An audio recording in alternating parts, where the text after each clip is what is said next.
Welcome to season 9, episode 10 of Let's Go Blues Radio. I'm going to pause here for a second because I'm not sure if we're live on YouTube yet. Jeff, you want to let me know if we're live on YouTube before I have to change something? I think Gladly, we're live on Facebook. Yes. we are not live on YouTube from what this is showing. Okay. About Facebook. Here we go. We are now. On YouTube? Oh, yep. All right, cool. Yep. We're live on both. All right, cool. Good to go. Thank you.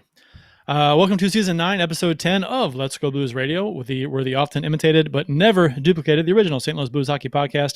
Support for Let's Go Blues Radio is brought to you by Manscaped. Get 20% off and free shipping at manscaped.com with promo code LGB. Make your balls a priority this fall.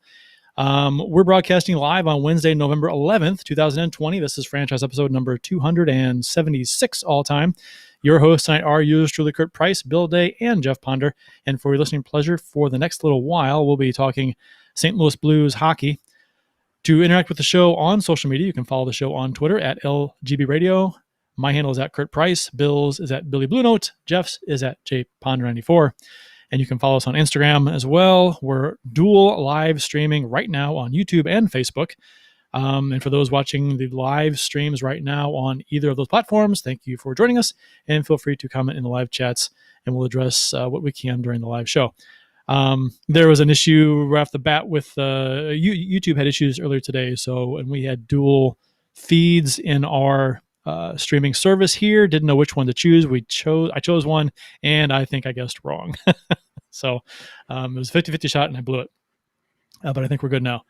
If you're listening to the podcast version of the show, thank you for joining us as well. And of course, the website is letsgoblues.com, where you can listen to or watch past episodes of the show, browse the fan discussion forum, as well as get some cool St. Louis Blues themed t-shirts, t-shirts and stickers that helps support the show. Mugs was about 2 years ago.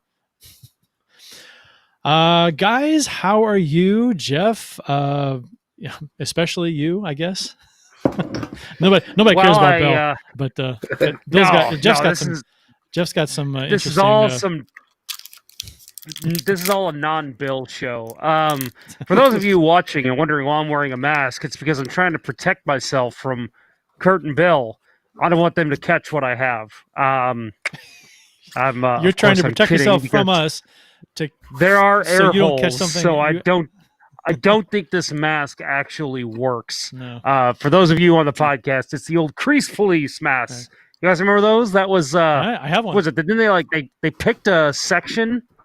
And yeah, right. I got a bunch of them. Yeah. There you go. Damn it! No, we could all do our show in our crease police. Ha ha, loser. Mine's over there on the shelf. I could get it, but I don't want to get up. I just inhaled 2 years worth of dust. Yeah, there you go. That's good. So yes, the reason that I was jokingly wearing a mask to start the show was because I actually tested positive for COVID. So I've had COVID now for about a week. I started showing symptoms almost a week ago to the minute. And it's been an interesting week, to be sure. That's big reason why we didn't have a show last week. Kurt, we couldn't do Wednesday. I couldn't do it because of some obligations. And then Bill had something come up. Kurt had something come up. So I'm like, okay, I'll do something Thursday night. Yeah, fever was almost 101 on Thursday. So I was like, yeah, that's not happening. And I was going to do it again on Friday. Fever did not go away. So I said, I probably have COVID. No show this week, guys. I think we've done a live show. We've done at least a show, once a week now for at least 4 years. Something like that. I think that's a pretty good run. Mm-hmm. And you know what? Yeah. Like I told you guys, I think I built up some flack because I did 2 shows a week the summer the Blues won the Cup. So we're allowed to take a week off. And honestly, our shows are twice as good as everyone else's anyway. So True. Really, and they're twice as long too. So you really do get twice the bang for your buck here anyway. So right. No, so it's been an interesting week at the Ponder House. Somehow my wife has tested negative. We have not gotten my son tested yet, but I will tell those of you who think that this is a farce, that this is not a real disease, I am here to tell you it is a very real disease. It is not fun to have. I've been on the mend now. I think I'm on the back end of it. And but yeah, in the heart of it, that was some interesting stuff that I had to deal with. But you're feeling you're on the upswing. Yes, feeling much better now. We're going to get to our drinks of the show, but as I told you guys, I've actually dropped 8 pounds this week, not because of COVID. It's actually in a healthy way because I have not lost my appetite, but I did lose my sense of taste and smell. So I have literally just been eating healthy nonstop. Kale, yogurt, anything I get my hands on that's kind of good for you. That's what I've been eating, and I've actually dropped a bunch of weight because of it. So if there's one blessing from COVID, that's what it is. You've got a lot of work to do to put that back on once you get fully 100%. I told the wife, I'm like, man, when I get my sense of taste back, because at this point, that's all that's gone right now. If I get my taste back, I'm just going to go to town. I'm thinking biscuits and gravy are going to be my first meal. Go to Hardee's. That sounds so amazing to me right now. Bob Evans. I don't know, but it's going to be something tasty. Well, I'm glad you're feeling better, and I know that was when you said that you thought you had it, and I'm like, well, okay, we'll see. And then you said you had it. I'm like, wow, okay. So you're actually the first person that I've talked to verbally here that has had it. I've known a number of people that have had it, and known people that have known people that have had it, but I haven't talked to them. So this is you're a first for me. So I'm like kind of like just staring at you right now. Just what's wrong with him? He looks normal. Is his skin peeling off? It's kind of like being at the zoo. Right? Right. You don't see one of these up close in person. No, it's like when the lions come out of their dens. It's like, oh, there he is. I will say I probably looked a lot different about a week ago. So I probably look pretty good right now. My hair is a little bit of a mess. But that's because I have not bothered to style or do anything with my face in the last week. I've said, I don't care. This is how I look. It's been an interesting week for sure. So hopefully you guys don't get it. So, well, I mean, I was going to wear a mask on the show just to prevent the virus from coming through the tubes on the internet. But so you said you think you got it maybe from voting? Maybe? Yeah. So, okay. So here's the thing. I got it. Did you go to St. Charles and vote? Yeah. That was my first question. making my hometown look great. Thank you for that. Shit Good show Lord. that's been up there lately. My God, they can't do anything. Those that don't know, there was somebody in St. Charles who worked in a they were one of the poll workers, right? And he passed away. And he had COVID and knew it. Knew he had it. Yeah. She okay. Yeah, she knew she had it and then passed away shortly after. Good Lord. Yeah, it was just a few days after, wasn't it? It was pretty close. Yeah, I think so. What is... But no, so I have no idea where I got it from because the guys I play hockey with on Sundays, none of them have it. A bunch of them went and got tested. Nothing. And the guys on both teams. And then that's the only time I left the house was to vote. I mean, I've gone to the grocery store here and there, but that's the only thing I could think of is, maybe I got it from somebody passing in the grocery store. There was a guy when I was voting right behind me who did not know anything about social distancing and was not wearing a mask the whole time. And I even said out loud, hoping he'd hear me, this motherfucker better not give me COVID. And here I was 2 days later getting COVID. So I don't know. Maybe you got it there, and the person that gave it to you also gave it to him. Maybe. So, I don't know. Oh, cross your fingers. Hope so. No, that's mean. I shouldn't say that. That's very vindictive and no, retaliatory. No. Yeah. Yep. Yeah, in the karma game, that's really bad. Yes. Yeah. Right. Yeah, I would want to. I don't want to. Yeah. No, thanks. I don't want to. I want that on my plate. Don't make me come back over to your house and lick your doorknobs again. No. Okay. I don't think I've touched it like inside my house or outside. Pick one. All of them. Because outside, I don't think I've touched a doorknob outside my house in a while. I've been inside for a couple days, but yeah. Inside, yeah, it'd be kind of Like I said, you may have herpes now. So, Well, I already had that, so we're good. all right. Can you get double herpes? I don't know. Is it twice as bad? That's mega herpes. Is that a thing? Well, gonorrhea. You got that? I have that. New announcements. We got some new shirts in the shop today. They dropped them earlier this morning. We got a Fedorko and Sutter political mashup. We've got a Steen 20, which is probably a little nerdy, and the target market for that's probably kind of small, but it's a VIC 20. It's like an 80s computer mashup with Steen. And there was a computer in the 80s called VIC 20. There's a logo, kind of turned into Steen 20 and put it on the sites and the shirt. So I think it looks cool. I don't know. It doesn't cost anything to put it up there, so we'll see if anybody likes it. And I like it. You did great work, Kurt. I didn't. Did you get the reference? Probably not. You were born. Yes, in I what? did. Okay. All right. Okay. I got it. I actually had a VIC 20. That's why it's, if you didn't have one, you may not know. And I brought back a few others that we had in the past, such as the Play Gloria shirt, They Make Me Drink, OMG Becky. So check them out at letsgoldblues.com if you have a chance. Official beers of episode number 276. Bill, what you got? I am going with we talked about this before, that we had to get it when it came out, and we got it when it came out. The Maple Mackinac Fudge KBS from Founders. Did you call it Mackinac? Mackinac. Is that how you pronounce it? That's how you pronounce it. Mackinac.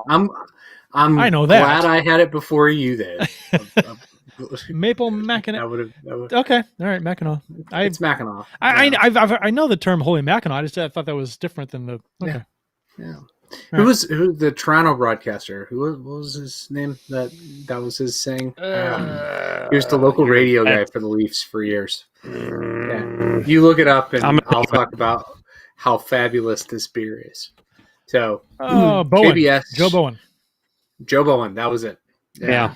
So you take your Founders KBS, which is a very, very good beer to begin with, and you add Maple Mackinac Fudge coffee and lots of chocolate, and yeah, it's quite amazing. And I think it's also let me just read it for you guys. Imperial Stout with Mackinac Fudge coffee, maple syrup, and chocolate aged in oak bourbon barrels. Kurt has one too. I do. And yeah, you're right. The description sounds like fucking amazing. Yeah. But I had one the other night, loved it, delicious. But I found a recipe online, and it was, and I sent it to Bill, and Bill had this the other day, and let me pull it up here. So I'm having the KBS, but this is a mixed drink with the KBS. I think the only mixed drink I've ever had with beer before was Irish Car Bomb, drinks like that where you drop a shot in. Yep. Dog Piss, which is beer and vodka, I think. Bud Light Orange specifically. Bud Light Orange. Yeah, if you've eaten too many carrots, it's Bud Light Orange. So it's called Werewolf Blood, and it's a KBS cocktail. So it's ice with 4 ounces of the KBS, 2 ounces of bourbon, 1 teaspoon vanilla, 1 teaspoon chocolate syrup, and a splash of cream or half and half. And so I've got that right here. It doesn't look as pretty in the picture because I kind of poured the milk in first, which made it kind of a muddy kind of a look. But it kind of looked like a White Russian if you pour the milk in last, I guess. But it's pretty good. I like it. And I was telling Bill, you can't really taste the bourbon because there's already bourbon in the beer. So you don't really... There's a lot of alcohol in this drink here, and I don't really taste it. And I don't know if the vanilla and the chocolate kind of like deaden it. I don't know, but this is kind of dangerous. It's good, and it doesn't taste like it's got a lot in it. Yeah. I made that on Halloween, and I think the chocolate I used was too heavy because it wound up being on the flat side overall. Okay. Tasted great. I got drunk. It was great, but it was flat. So make sure you use a lighter chocolate like Hershey's. I did. I used Hershey's. Yeah. It's good. Go ahead, Jeff. Give it a try. I was gonna say, Kurt, you said you poured the milk in first. I mean, do you do that when you eat cereal too? No, no, God, no. Who does that? I brought all the ingredients down here into the studio first, and I poured the milk into a shot glass and brought it down here, and I needed the shot glass to measure the bourbon, so I just did the milk first. That was the reason there. So I would not. The milk goes last, but I just didn't this time. I know how it works. So my drink of the episode, it is not beer, because it's funny. The wife said, she's like, "So you can have a beer of the episode," and I was like, "No." I'm like, that'd be really dangerous because then I could literally just chug any beer and it would not bother me. So yeah, I decided it's probably not good to have beer because I won't know my limit. This is a homemade kale shake, folks, in an Aquaman cup. That's only in theaters, December 21st. Which theater cup is that? Is that a theater cup? Yeah, it's a theater cup. This AMC is, or Marcus. It's Marcus. Yep. The old Warenberg theater chain. Yep. So yeah, this is when Aquaman came out. But yeah, as I said, I have literally just been eating and drinking as healthy as possible just because I figure I never do that. So it's good when I can't taste to just do it now. So I'm all in.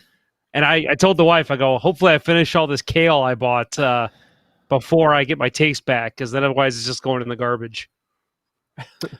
I'm kind of reading over the YouTube chat comments here. The AJ Strong, friend of the show from Teal Town, USA, over there on the west coast of San Jose. Sharks podcast, Sharks show, good show. Waiting on Kurt's Sharks concept jerseys featuring eggplant, which they are. I've got to find some time to do that. I really do. I was looking for some nice free templates that to kind of mimic what you guys did, what Eric did. But yeah, they're hard to come by, so I'm gonna have to. They might not look as cool as your guys's, but I'm working on it. What is Kurt sucking down? Yeah, we went over that. Yeah. Well, I think good. you was talking about what you're sucking down before the show. Oh, we talk about it later.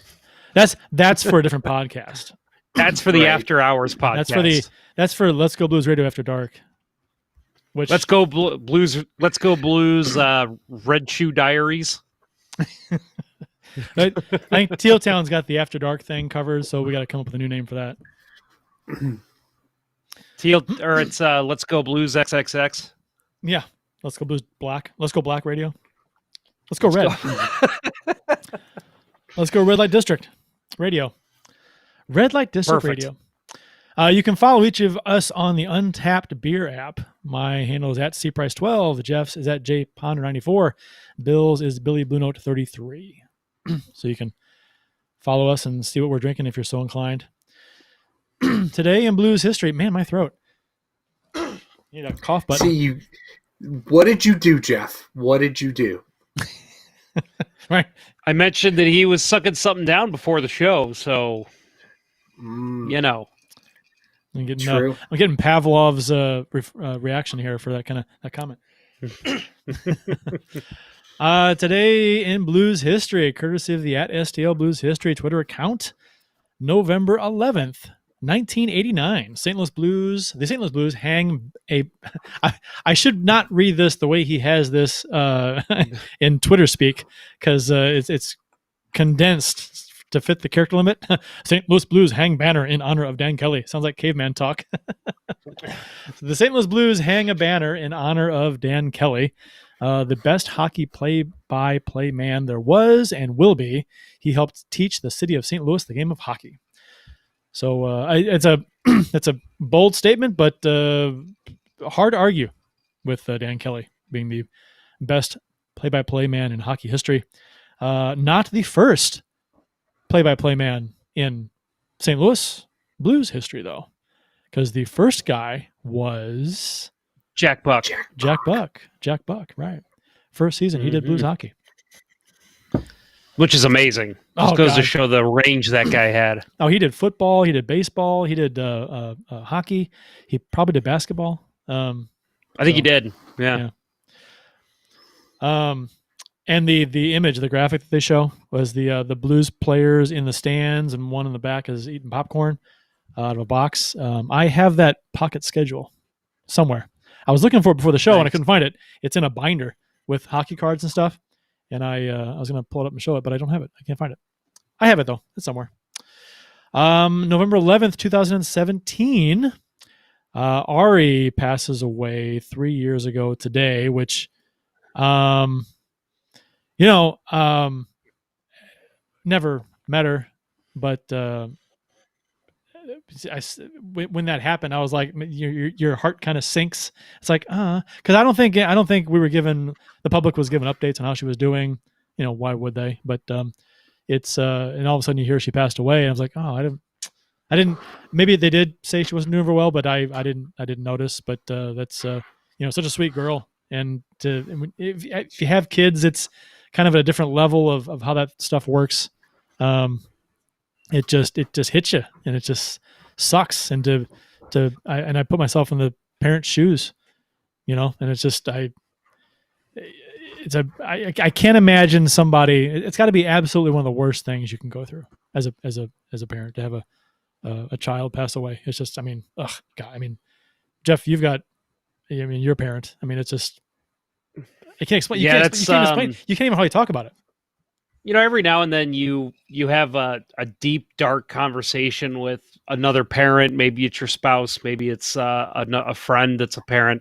And sometimes I don't know, for you, that question has come up to me. Over a couple beers, it was, what are you going to do if you outlive your kid? And it's just, I can't even think about that. I can't even, I don't want to even imagine that. As much as I don't want my kid to have to go through my death, I'm sorry, I really don't want to go through a kid's. I just couldn't imagine. So, and same thing with Ari. With me, it hit me really hard when that happened. That was when I really kind of started getting into I don't know, I guess the kids that the teams start bringing aboard. Ari was really the first one. Obviously we've got Layla, but that was the first one that was really just, okay, she's going to pull through. We're going to see her progress. We're going to see her lift the cup one day. And then that happened. And it was just, wow. And I remember that I don't know if the Blues played that night or if it was the night after, and they had a little remembrance thing on the board. It was just tough to watch. And, still, like you said, still makes me feel uneasy talking about even 3 years later. November 11th, 1995, Jeff Courtnall recorded his 5th career hat trick in a St. Louis Blues 4-1 win versus the New York Islanders. This was in the, 95. It's fitting we have a 95 reference because this was, he was wearing a clown jersey when this happened. Actually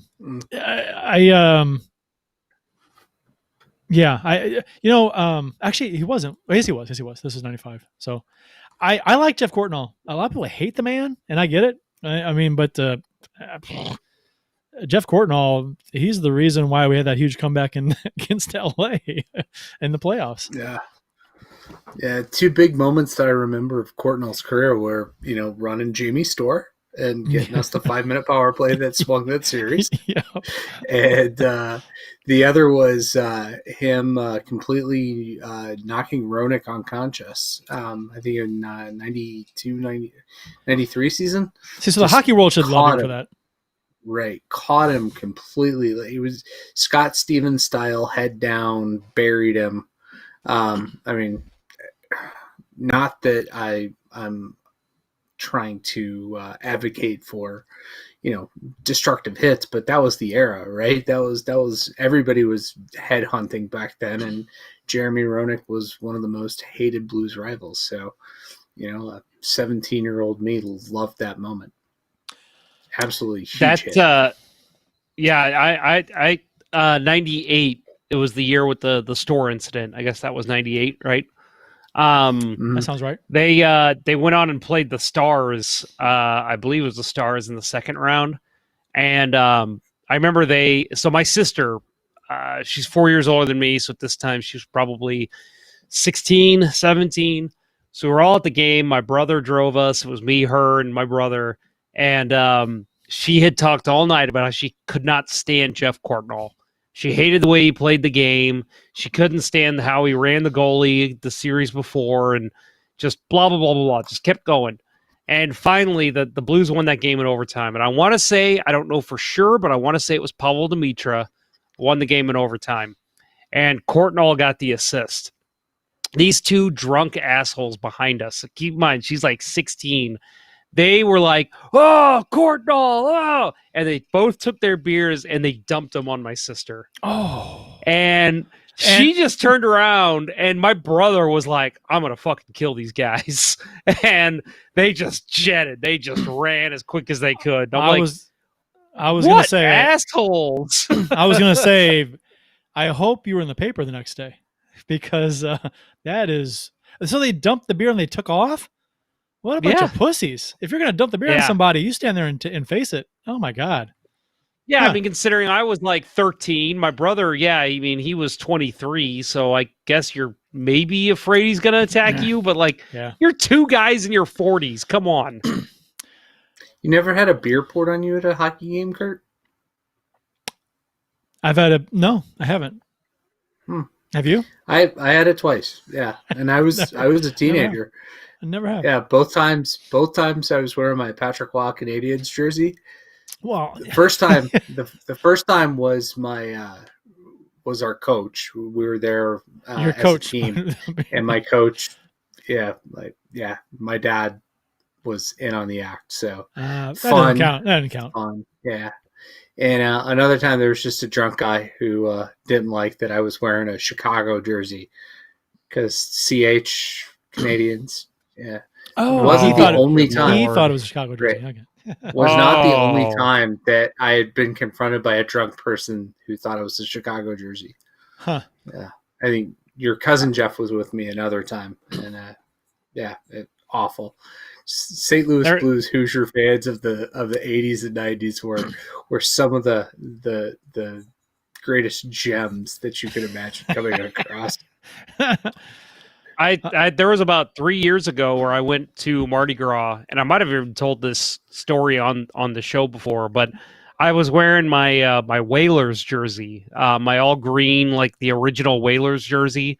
And, I was getting a lot of compliments on it. People loved it, except for these three drunk idiots. When I was walking by their house, they just started yelling at me, hey, fuck the Islanders. The Islanders are terrible. Fuck they are the terrible. Islanders. And I looked back at them. I go, I agree. They are terrible. And they're like, well, why are you wearing their jersey? And I'm like, I'm not. It's a fucking Whalers jersey. And they're like, oh, they suck it looks too. like the Islanders. I'm like, it looks nothing like the Islanders. Different colors. Not even the same colors. Do you see the Gordon's Fisherman on here?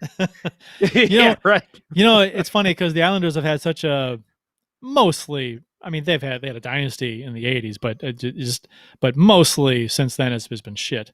Mostly. And so if you were to say to the random person wearing the Islanders jersey, if you're just not knowing the year, hey, the Islanders suck, you'd be like, oh, they probably did that year. They probably did. They've not been good for a while. So hit or miss, I guess, with the Islanders. Mostly hit. Mostly miss. Want to give a shout out to Brandy Capone, who's listening to the show tonight on YouTube. She says, I went to the Spread Ari's Light game and there wasn't a dry eye in the section. Yeah, I wanted to go to that game. I knew a lot of people that went, and they said that it was one of the most moving tributes they've ever seen live. There was, speaking of moving, I got emotional just reading the tweet and watching the video that was posted along with it, because they had a little montage of Ari interviews and things that she did with Tarasenko and John Kelly and Darren Pang.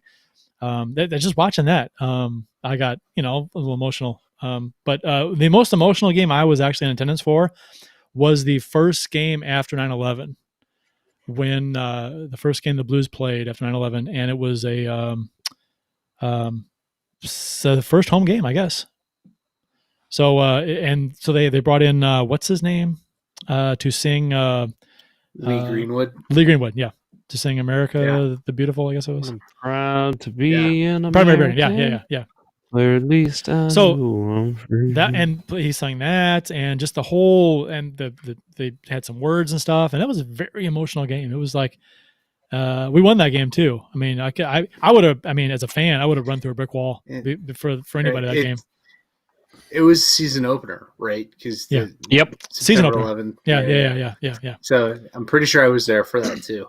Yeah. It was Capitals. I don't know. I cannot remember. Sounds right. That sounds right. And I remember it was exactly a month. It was October 11th, 2001. Okay. All right. The weird things we remember, right? You remember more details than I do. November 11th, 2014, Yori Laterra records a hat trick versus the Buffalo Sabres. Probably not a uncommon thing to do against the Sabres. Was the first natural hat trick for the St. Louis Blues since Al McInnes in 1998. So 16 years there between natural hat tricks. Long time. Real quick, that game, October 11th, 2001, Los Angeles Kings. Blues lost 6-5. Let's see. Keith Tkachuk, Pavel Demitra, Scott Young all had good games. But I'm guessing Brent Johnson was in goal if they lost that bad. Oh, and I was correct. So we did lose that game. Brent Johnson. Yeah, we lost. See, I remember nothing about the game then. I remember before the game. I could have sworn that we won. Oh, big fight at the end of the game as Rich Pilon took on Kelly Bookberger. How about that? Pilon.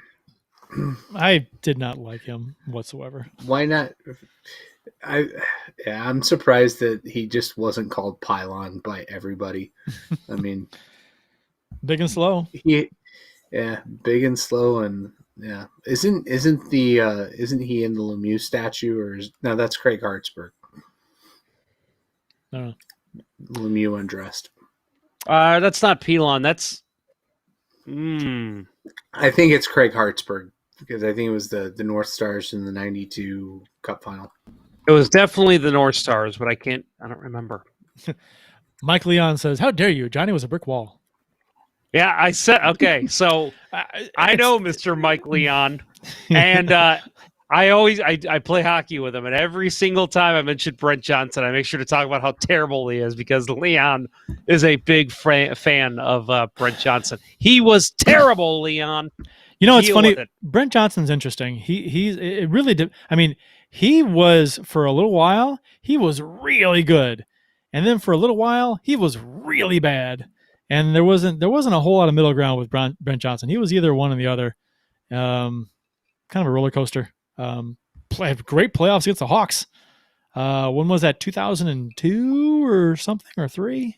2002. That is correct. He had the three game shutout streak. Yeah, that was great because the previous series against the Hawks was in '93, and that was when Joseph shut them down. They had a couple of shutouts, and the fans were bowing to Joseph. So I think at the time I added it up, and then I don't know what it was, the 8 or 9 playoff games that they played against the Hawks in the last 2 meetings, the Hawks scored I don't know, not many goals, 5 or 6 goals. It was crazy. November 11th, 1975, Chuck Lefley of the St. Louis Blues scored his 6th shorthanded goal in only the 16th game of the season in a 5-3 win versus the New York Rangers. Only 4 other Blues players have as many as 6 shorthanded goals in an entire single season. And he did it in the 16th game of the season. It's nuts. Sorry, real quick. New York Islanders was the team in the Lemieux statue. And 2 former St. Louis Blues. I didn't realize this. Rich Pilon and Jeff Norwood. No, it was Pilon. Jeff Norwood. Yeah, it was Pilon. No. Cap. And the Blues are in some famous moments there with that and the Bobby Orr, Malarchuk. Yeah, Bobby Orr. Yeah. I don't think they're Chris gonna Pronger ever with the chest. Yeah. yeah. But I don't think they're ever gonna make a statue out of the Malarchuk thing. No. That's a little. That would be Maybe in Biff Tannen's future world they would outside of Bill's Pleasure Palace.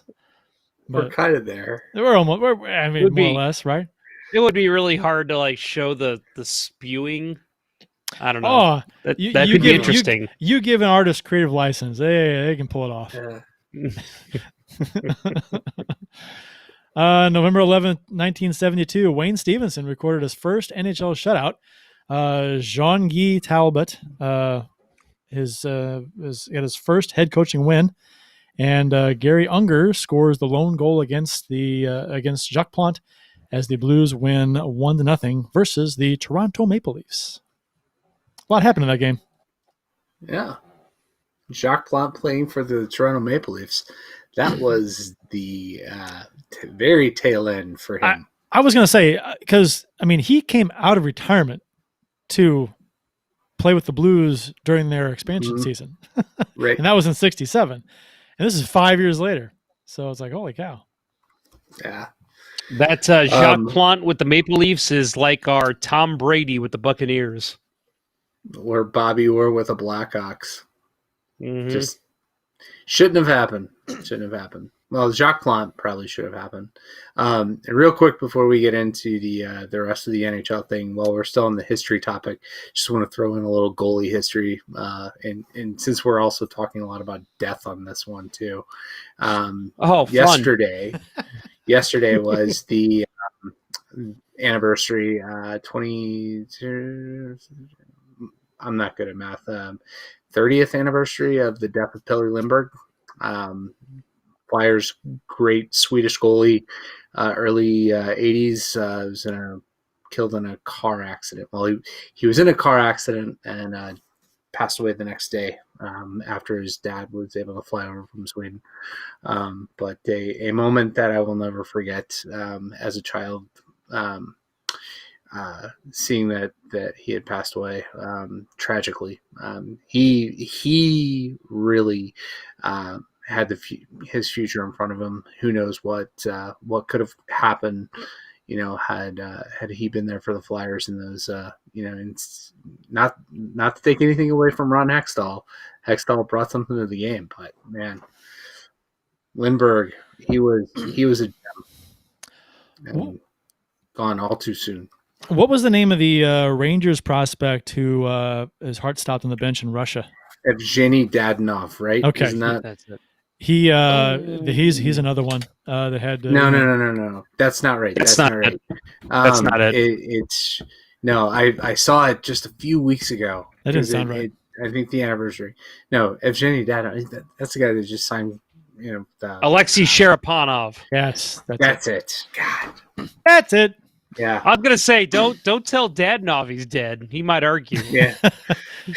Well, did he sign in Ottawa? Because maybe he is. Oh. Mm-hmm. No, I think he re-signed in within Florida. within 3 years they're going to win a cup. Yeah, according to the GM, within 3 years. Oh, damn! You're right. He did sign with the Senators. Didn't he say 3 years? He said 3 years, right? We talked about that on the show. He did. Yeah, 3 years. No, it wasn't the GM. It was Eugene Melnick, the owner.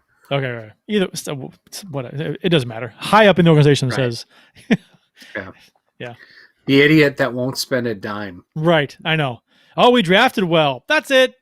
This is how you do it. You draft well, you win cheap.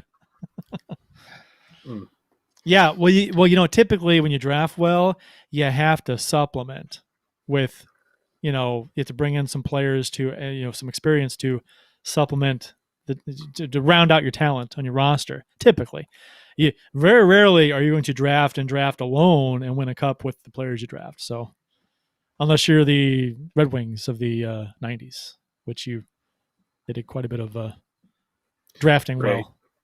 So. Yeah, Håkan Eriksson picking Zetterberg and Datsuk in the 7th and 8th rounds or something like that. Ridiculous. It's ridiculous. Yep. I remember talking with Red Wings fans. I was like, they were genius drafting those guys late. The hell? They got lucky. Luck. If they knew that they were that good, they'd have been taken sooner. They'd have gone off the board in the previous round. 6th round, my ass. Knew what they were doing. Bullshit. Lucky. They both fell into the laps. But good on them for actually taking them. Rapid fire tidbits from around the NHL. The 2021 realignment schedule and short-term hubs. On Tuesday, Nick, I'm going to butcher this last name, Katsanika of NHL.com. Katsanika. I believe that's correct. Of NHL.com reported that a reduced schedule, temporary realignment, and short-term hubs are being looked into for the 2021 season. Bettman is considering having teams play in their home arenas, similar to the return-to-play plan that brought the NHL out of pause and saw the playoffs to completion. The league and the NHL Players Association would have to agree to a plan for next season before things move forward. Bettman also stated that if teams play in the hubs, they'll rotate in and out. You'll play for 10 to 12 days. You'll play a bunch of games without traveling. You'll go back, go home for a week, be with your family. We'll have our testing protocols and all the other things you need. It's not going to be quite as effective as the bubble, but we think we can, if we go this route, minimize the risks to extent practical and sensible. I don't know. We can talk about this. I think that's kind of how you have to do it. I mean, more or less. I'm not sure of a better way to do this. Yeah, you can't do a full bubble like they had for an entire season. I mean, as much as I was saying that that's what the MLB needed to do because they had all those outbreaks, it's just not going to happen. You can't ask these players. You can't also pay for a hotel for that long. I mean, without bringing in fans, I mean, you're just not going to make any money. It doesn't make any sense. So I agree. I think this is the way to go. But I gotta say, man, I never thought I would say this, even in March, April of this year. I'm kind of on the side of let's get this under control and get fans back in the stands. Let's see what the next couple months bring. Let's postpone it longer. And I know that is probably not the popular opinion, but I think we kind of talked about it here on the show. At the end of the bubble, I was just done. I'm like, I don't like watching that as much without having the fans in the building. It just didn't mean the same to me. I agree with you that it didn't mean the same, but to me, that was kind of after the Blues were out of it. So when my team wasn't in it, usually, in years past, when normal situations, when the Blues get bumped, I'd go through a few days of mourning, and then I'd circle back around and get right back into the playoffs. And be just as excited about watching playoff hockey again. But yeah, the bubble hockey, I was really into it, almost as much as usual with the Blues still in it. But when they were out, it dropped off for me. It just wasn't quite the same. I watched it, had it on the background, but it wasn't the same. Now, with that said, if they can do it safely, if they can do it effectively, the way they're talking, I'm all for them going forward with it. I don't know if postponing the NHL season is going to help things get better any quicker. I don't think. I mean, if they can do it with minimal, cases being spread around, it's fine. The Blues will be playing, and I think it'll be something that I could get behind a lot easier than if they, the Blues weren't playing, like in the playoffs after we were done. So I'm all for them trying to go. I'm in the same boat I was when they were trying to bring it back for playoffs. If you can do it safe, do it. It's better than no hockey at all. That's me. The only reason I think it's flipped for me is because they're not trying to finish a season still. If you go back to our shows, before I was saying, yes, please, let's do it. No cancellation. Let's finish the season. Finish what you started. But now that we're in an off season, and I know it's crazy because this could go on for another year, 2 years, 3 years. We don't know. But I just feel like you wait a little bit longer. They're talking about a vaccine now. Maybe by March, April, maybe it's a different story. Yeah. I think, though, at some point the NHL's got to get back on its natural schedule in terms of, when they're playing the season. I actually would be okay if they did the bubble thing again, expanded it to every team and just did for this year only. This season, it's just a tournament. and play it out. Come up with some rules around that rather than, I think you're still taking too much risk in bringing, teams in and out of bubbles. I think the excitement of the tournament that we had this last go around, it was great, and I agree with Kurt exactly. When the Blues got bounced and Montreal got bounced, my interest waned a little bit, but just because I was hoping that we could go back to back, but didn't happen.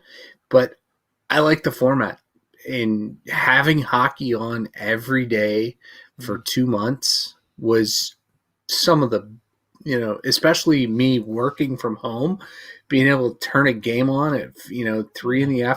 and, while I'm wrapping up work for the day. God, that was great. I'd do that again. I mean, if I'm not going back to the office, I don't know when I'm going back to the office. I'm all for it. Let's do it again. Expand it to every team. I mean, and this is logistically probably not possible, but I mean, they're talking about new divisions, and that's probably going to happen. But it's got to happen because Canada doesn't change the travel restriction. Right. So, and I'm actually very excited about the Blues just playing within a division and not branching out as much. It's escaping me. They're just going to play in the newly created division, correct? Or are they going to expand out? They're going to, I think it's that they would play out in their division and then they would hop around, right? That's what they're saying. That they take a break and then they go to another division and play there. I'd prefer them to just play within the division. I've always been, and a lot of people don't agree with this for their own reasons, and that's fine. But I've always been a guy who wants to play a lot more games in the division. I love the rivalries that creates. I love back-to-back games, home and homes. I love it, and the amount of games they play against other teams in the division now, to me personally, not enough. They need to play a few more. I love back in the day when they play 8 or 9 times against division rivals. I love that. And they don't do that anymore. And I think if that it just creates especially this time is a good time to try that. In my opinion, I think play a ton of games against each team in the division. Chicago, Nashville, Minnesota, Dallas, Colorado. No, Colorado would not be on a division, would they? Or would they? In the new one? I've heard that there's rumors they'd be in the Pacific. Okay. Well, either way, I'm just saying a number of games against the same opponents back in reminiscent of the Chuck Norris division. Bring it. I would love to see that. I don't care to see. If travel is an issue and you don't want to travel as much, just stay local. I'll add real quick. Season, I'll just add that we're all Blues fans, mostly listening to the show here. So, we all just witnessed our team in the bubble tournament. But let's add what Puck Guy 14, our friend from Teal Town, USA, says in the chat here. 9-month off season. My goodness, let's get going. So yes. I'm sure what I said is exactly the opposite of what Puck Guy 14 wants. And I hear you, man. I said that when this happened. The 7 teams that were not included, I'm like, they're not going to play again until January. Yeah. I mean, good Lord. I know. I feel for you guys. I really do. I don't. Your attendance should be good if they do allow fans in. You're right. I mean, because fans are itching for it. At least rating should be up through the roof, right? I mean, my goodness. I think across the board when fans come back, I think it's going to be overwhelming. Yeah, which I guess that kind of circles back, and we talked about need to get things in order with the coronavirus too, because if you want fans to pack the house, you can't have a virus running around. It's easily spreadable and guys, it's a fake disease. Fake news. Yeah. I mean, I know better than anyone, guys. It's a fake disease. Just get everybody back in the building. I don't even know how you got it, Jeff, because we rounded the corner like 3 weeks ago. We were fine 3 weeks ago. Yeah, you know, right? It's not here. I mean, it was. Well, gonna and be, then it doesn't exist after the election. So No. clearly, Yeah, right. I'm just making this up. That's right. It was. How did you possibly get a disease that was not supposed to be here after the election? I don't understand that. I don't. I'm a strange man. I'm always behind the times, I guess. I was also told it would be gone around Easter, which I was waiting for that to happen, and so it's really just maybe they meant Easter 2021. 2021. That is actually a little more believable because if the vaccine, they said that is supposed to be getting close right now, so might be rolling it out here in a month or two to people that need it really badly. So maybe, and they said I think in March or April, it should be they should be able to be available to most people in the U.S. If things go well. Depending on when Easter is. Depending on when Easter is, right. Right. Real quick, I want to add a couple people have said this in the chat. Puck Guy 14 most notably says, "Get well, Jeff. Speedy recovery." Thanks, guys. Appreciate it. I'm doing okay. I'm gonna survive. You're still gonna have to hear me every week, so I apologize for that. I had a 2-pane template, like a new one, brand new one, ready to go, in case Jeff was no longer with us. But now I gotta scrap that whole thing. Had an R.I.P. Jeff. It was gonna look great too, and now I'm kind of disappointed. And this is a nice little segue to our next topic here in the rapid NHL tidbit thing. On October 30th, Bobby Orr took out a full-page ad in a newspaper to endorse Trump for president. I have a question, and I don't care what your political beliefs are, or how you vote. Why do people that are irrelevant to politics or the economy come out and officially endorse political candidates? The Rock did this for Biden. A couple weeks before Bobby Orr did this. Who cares? Jack Nicklaus. Who cares? Okay, yeah. You don't run a union. You're not the head of a you're not like a magazine publisher that has tons of viewers that that subscribes to you and looks for your advice or opinions or whatever. You're not a newspaper. You're an athlete or a celebrity. How does how you vote? Who cares? You know what I mean? That doesn't make any sense to me. It doesn't matter, and it doesn't matter how they're voting for either Trump or Biden. I don't care. And is Bobby Orr even? Did he ever become an American citizen, or is he still Canadian? I think he is. He's got to be an American citizen. Did you know the reason he gave? The reason he gave in the ad, he didn't give any talking points or reasons like things Trump had done. He didn't supply any of that. He just said that, well, it's not fair to vote against Trump because of the coronavirus. That kind of did him in. And I said, hold on. Now, whether you agree with it or not, a lot of people are saying the reason why they didn't want to vote for Trump was how he handled the virus, poorly or not poor, whatever. So how they felt. So that was a reason for them not to vote for him. So that was interesting to say, well, no, coronavirus, he gets a redo because of coronavirus. I'm like, I don't think that's the case at all, because that's really some people feel that how your president handles these types of situations is important. And if they didn't agree with him or they felt he dropped the ball, then they're going to vote accordingly. And a lot of people did that. So, whether you agree with that or not, that's how people felt. A lot of people felt. So, and a lot of people are saying that issue is what cost him the election. So it was a big deal to some people. I'll say that I do, and if you listen to the show, I do lean more to the left. But back and to the left. Back and to the left. Short shriveled and to the left. But wait, are we on our Manscaped spot already? Yeah, right. That's a liar joke for those that remember that movie. But anyway, no, I lean more to the left, but I always tell my wife's big on the Emmys and the all those, the Grammys, all that crap.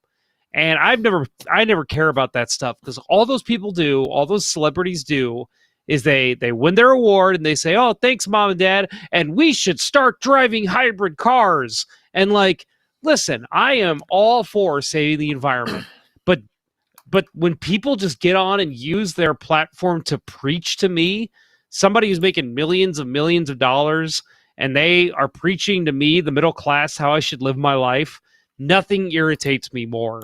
So yes, I see this, and yes, you said the thing about The Rock, and yes, I was a Biden guy.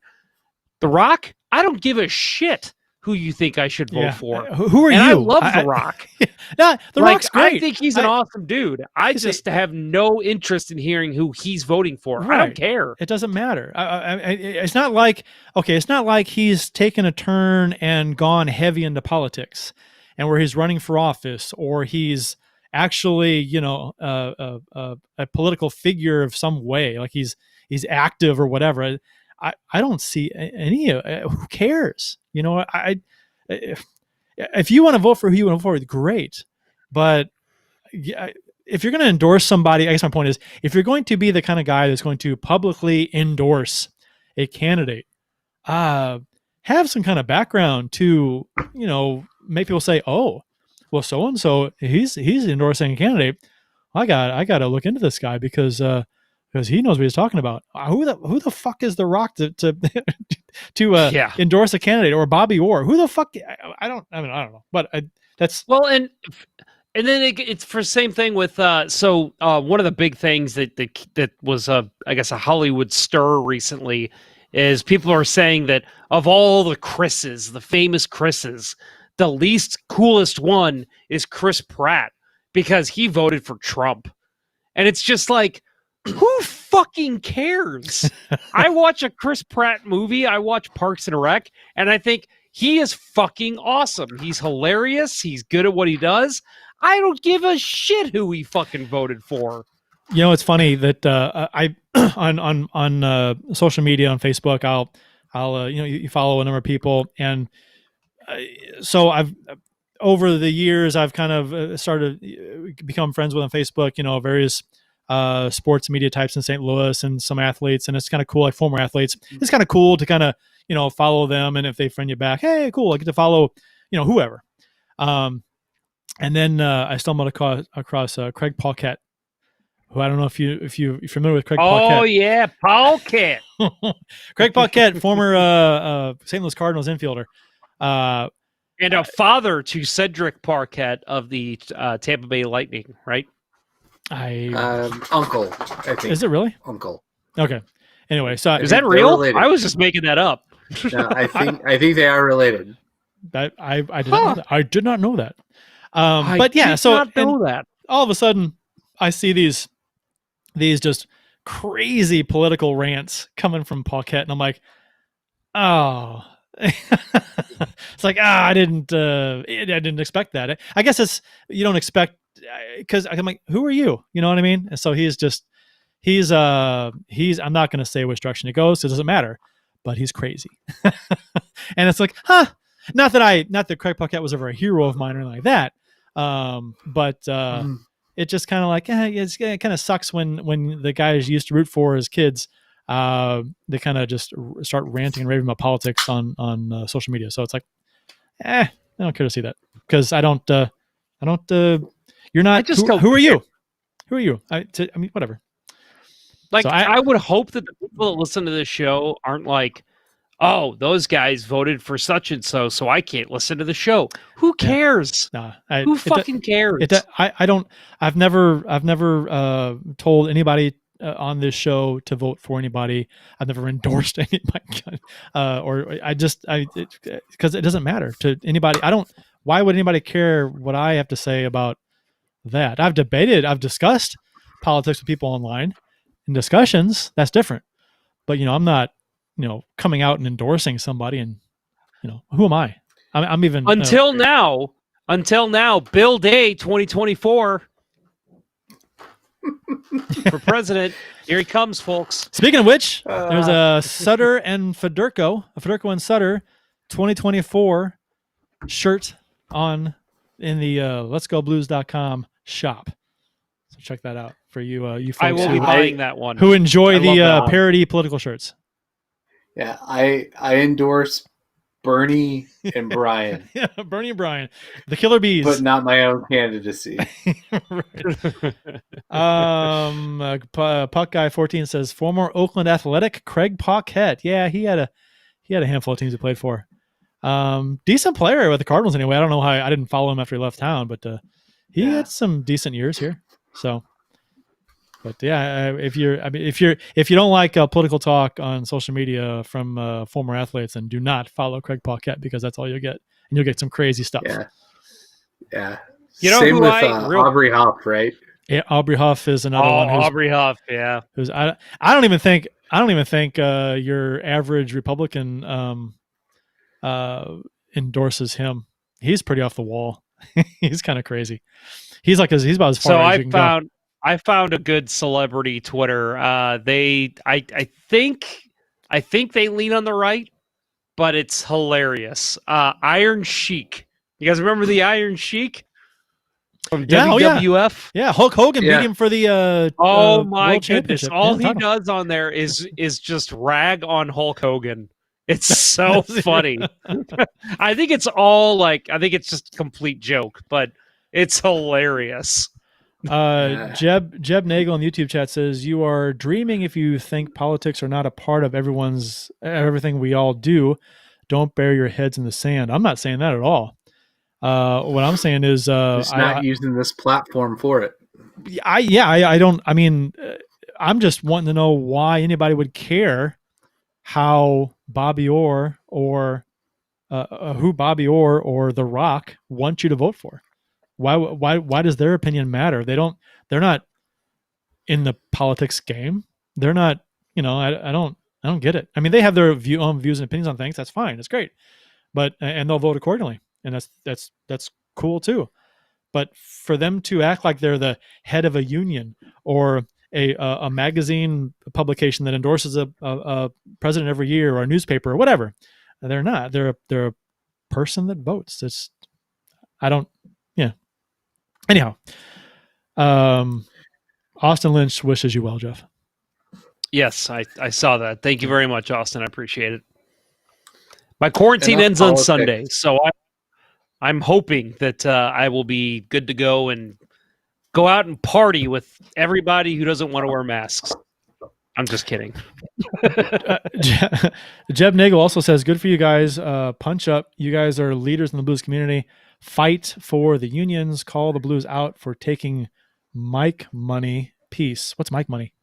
MIC money. What's that? You want to clarify that, terrible. Jeb? I'm not sure. I Mike feel money. terrible. I think we should know that. Is that an acronym? Mike? MIC? Yeah, I'm guessing it's an acronym. Huh. For those of you who don't know, an acronym is a word that is abbreviated to longer words. I mean, Military Intelligence Corps, but I don't think that makes sense. No. Follow Keith Price says, follow Kathy Griffin. No, I don't. I don't. I'm not extremist views on either side I can't stand. So I'm not there. And if you do, good for you. You do you. Just don't endorse anybody. There's going to be no Hockey Hall of Fame induction class for 2021. The 2020 induction weekend celebration was officially postponed due to continuing consequences of the COVID-19 pandemic. So Lanny McDonald, chairman of the greatest mustache of all time, by the way, in the NHL, Lanny McDonald, chairman of the Hockey Hall of Fame, announced today that there will be no, this is not today, this is the other day, that there will be no honored membership elections in 2021, while confirming that the inductees elected in 2020 will be honored as a standalone class. Okay, this is a very wordy way to say they're going to postpone today's inductees till next year, and they're going to put off next year's inductees until the following year. They're going to just push it back a year. Hockey Hall of Fame and Selection Committee elected 6 new honored members back in June. They include Marian Hossa, Jerome McGinley, Kevin Lowe, Kim St. Pierre, and Doug Wilson.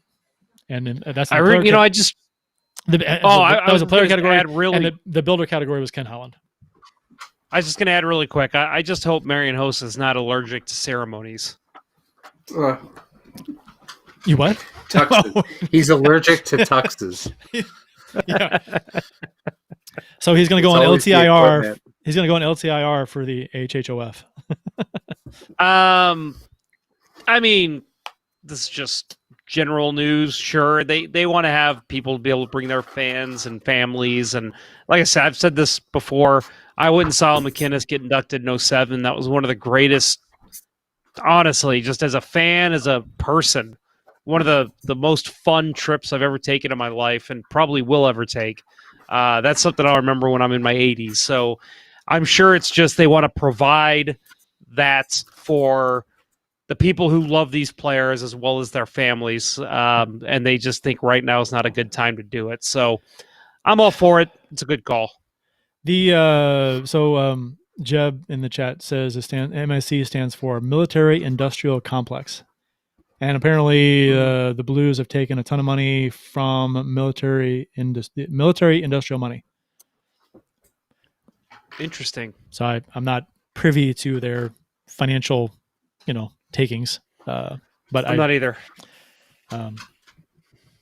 So maybe we'll research that, and maybe it can be discussed on another show, or maybe not. Let's see. We got and I guess now would be a good time for a word from our sponsor, huh? Mm-hmm. Yeah. I'm telling you, you better be prepared, because when I yank it out, everybody in that audience, with the exception of my wife, is going to be running for the exits.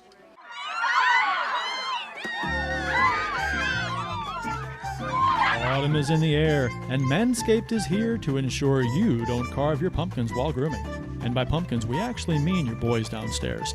In fact, Manscaped is on a mission to change the way you approach caring for your balls. And great news, they just released their products in the UK, Canada, and Australia. Get 20% off and free shipping at manscaped.com with promo code LGB. Make your balls a priority this fall. I'm telling you, you better be prepared, because when I yank it out, everybody in that... Did it again. 2 weeks in a row. Same audio. You got to hit that loop button, Kurt. I did, but I didn't take the audio off of the new stage element. So the new stage building. So I did it again. 2 weeks in a row. God, son of a bitch. God. I want you to have a heart attack and die. So I never do this shit again.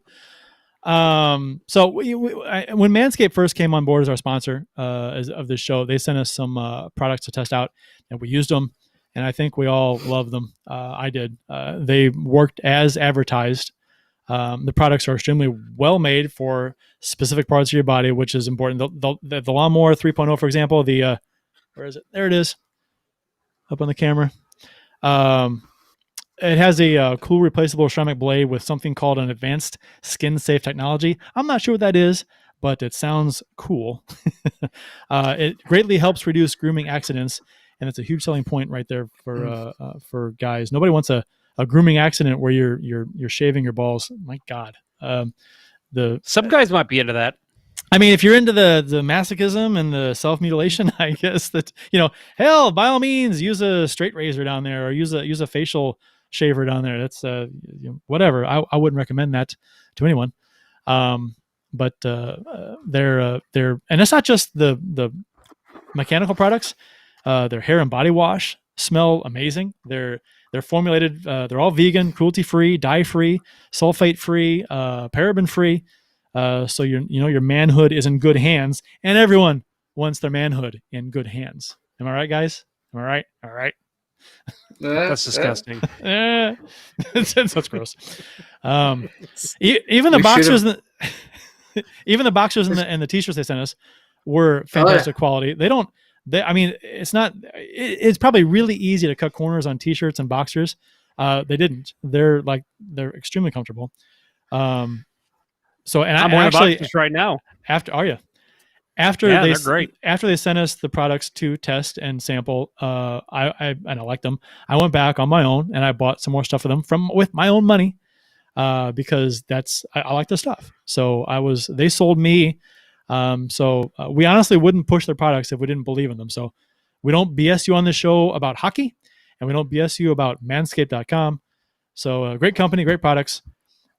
Check them out and use our promo code LGB for 20% off and free shipping because Christmas is coming up. And they say you're supposed to get stuff shipped pretty soon with all the Christmas online shopping that's going to happen this year. Yeah, I saw some places even saying like November 14th or something is when you want to have it shipped by, which is crazy because I haven't even started mine. But yeah, I've said this to my family that not just because you're helping the show, but seriously, go on to manscaped.com, buy me some stuff from there, and use the promo code LGB because it's stuff that I'm using. I use it regularly now. I mean, I bought another pair of underwear myself because they are really comfortable, and they're the boxer briefs, which are the most comfortable to me. And I also bought some more of the shampoo and conditioner because it's super smells great. It's just great, and I'm very, I don't know, my skin's a little sensitive to a lot of that stuff. Your skin looks sensitive. You look like a sensitive fella. Shut up. But anyway, no, that stuff's just great. It's great for my skin, and it's very, very comfortable, and it's also again smells great. The wife loves the smell. I'm sure other ladies would love the smell, but I don't let them get close enough. So it's all just great stuff over there at Manscaped. Definitely check them out. Agreed. Keith Price says, Doug Wilson, best slap shot in NHL 94 EA Sports. He's got a good argument there for that. Quite good. Jesse Hill says, is it 1960? I guess for the music in the ad. It's like, you're darn close. I do believe that's from the 50s. And Keith Price says, for the record, I'm choosing this podcast over This Is Us. Which, wow. I will never watch that show. Listen, I am not going to judge anyone for who watches it. It's just when I see those promos, I'm just like, that is not made for me. Sorry. I've never seen it. I've heard people that watch it, they love it. I'm too far behind. Isn't this last season? I think I heard some kind of promo saying last season. So I'm you know what? Maybe if I'm bored, I might watch it down the road and binge watch it. But I was a big fan of Parenthood, that show Parenthood that was on that was a good show. I liked that. That was a good show. So if it's the same, it had a great cast. Yeah, it did. It really did. And if it's the guy from Sports Night was in that, right? Was he? The blonde guy. I'm trying to think. Blonde guy. All right. I know what's his name was in it. Coach was in it. Craig T. Nelson. Craig T. Nelson, yeah. Yeah, he was the patriarch. Yeah. It's Ray Romano came on late, I think towards the end of it. He's dating Lauren Graham. Peter Krause. Peter Krause. Yes. Yeah. He was in 6 Feet Under. Which I had finished watching 6 Feet Under, I think right before Parenthood started. It's also in The Truman Show. Oh, it's been a while since I've seen that. I can't remember that much. But 6 Feet Under was great. That was a good show. Kind of repetitive, but like House, but it was still good. I think we've got our comment of the show, folks. Keith Price, the brother of Mr. Kurt Price. TV went downhill after the Fresh Prince of Bel-Air ended. 100% love that show. Oh, so good. It holds up too. Every now and then I'll see it on and I'll turn it on and I love it. Still so funny. It's one of those. I mean, how often do you see that show on TV anymore? Syndication. I haven't seen it at all. I saw it. Okay, so there's one of those antenna channels. I don't know if it's like 2-4 or something, but if you have the antenna TV, it's on one of those channels, and every now and then it'll be on, and I'm like, yes, and I have to watch it. Yeah, I had heard. I thought I heard at least. I don't know. I could be hallucinating at this point because I can't tell fiction from reality anymore. But I'd heard that they were going to do a Fresh Prince reboot, but it was going to be a serious show. Yes, serious? they are. With Will Smith and So they No. made like a Okay. it was like a fake trailer, and it was completely just like these guys got together and acted it out. And it was basically this kid that got picked on in Philly, and he moves in with his family in Bel Air, and it was like the serious take on it. And I guess Will Smith, this is the rumor, saw it and loved it and contacted these people and said, "I want to do this." And so I think they are actually going to do it. I think Jesse Hill is getting annoyed with people in the chat. Jeb Nagel says, "You guys kill me. Who do you?" I don't know if he's talking to us or the people in the chat. He's talking to us. Okay, who do you think brings politics into it? Your St. Louis Blues do every time they take money to bring in a military honor guard to kick off the game. Right. I mean, right. Bowling's the sponsor, right? okay. I have never gotten over. I'll just put this out there. I have never gotten over. I mean, not that Manning Legacy was the answer, but the fact that they brought that, Sarah fucking Palin and yeah. Manny Legacy tripped on the fucking carpet and tore his ACL, and we went through 15 goalies that year. Yeah, that was the point that I said, I just prefer keep your damn politics, whoever the owner is, keep your politics out of the game. Don't bring politics in, and I guess, the point should be, whether it's your politics or somebody else, don't bring it in. And, I don't give a fuck. Why would anybody give an audience to that piece of shit human being? But whatever. But Bill, if it wasn't for Sarah Palin, we would have never have seen Merrick Schwartz in a Blues jersey. Mm. Well, you know what? True. Okay. You know what? Chris Beckford Sue. And that was not that season. You are incorrect, son. No, that was 2002, right? That was the Tom Barrasso year, right? Yeah, that was Jim Carrey, Tom Barrasso, the rotating goalies. Cody Rutkowski.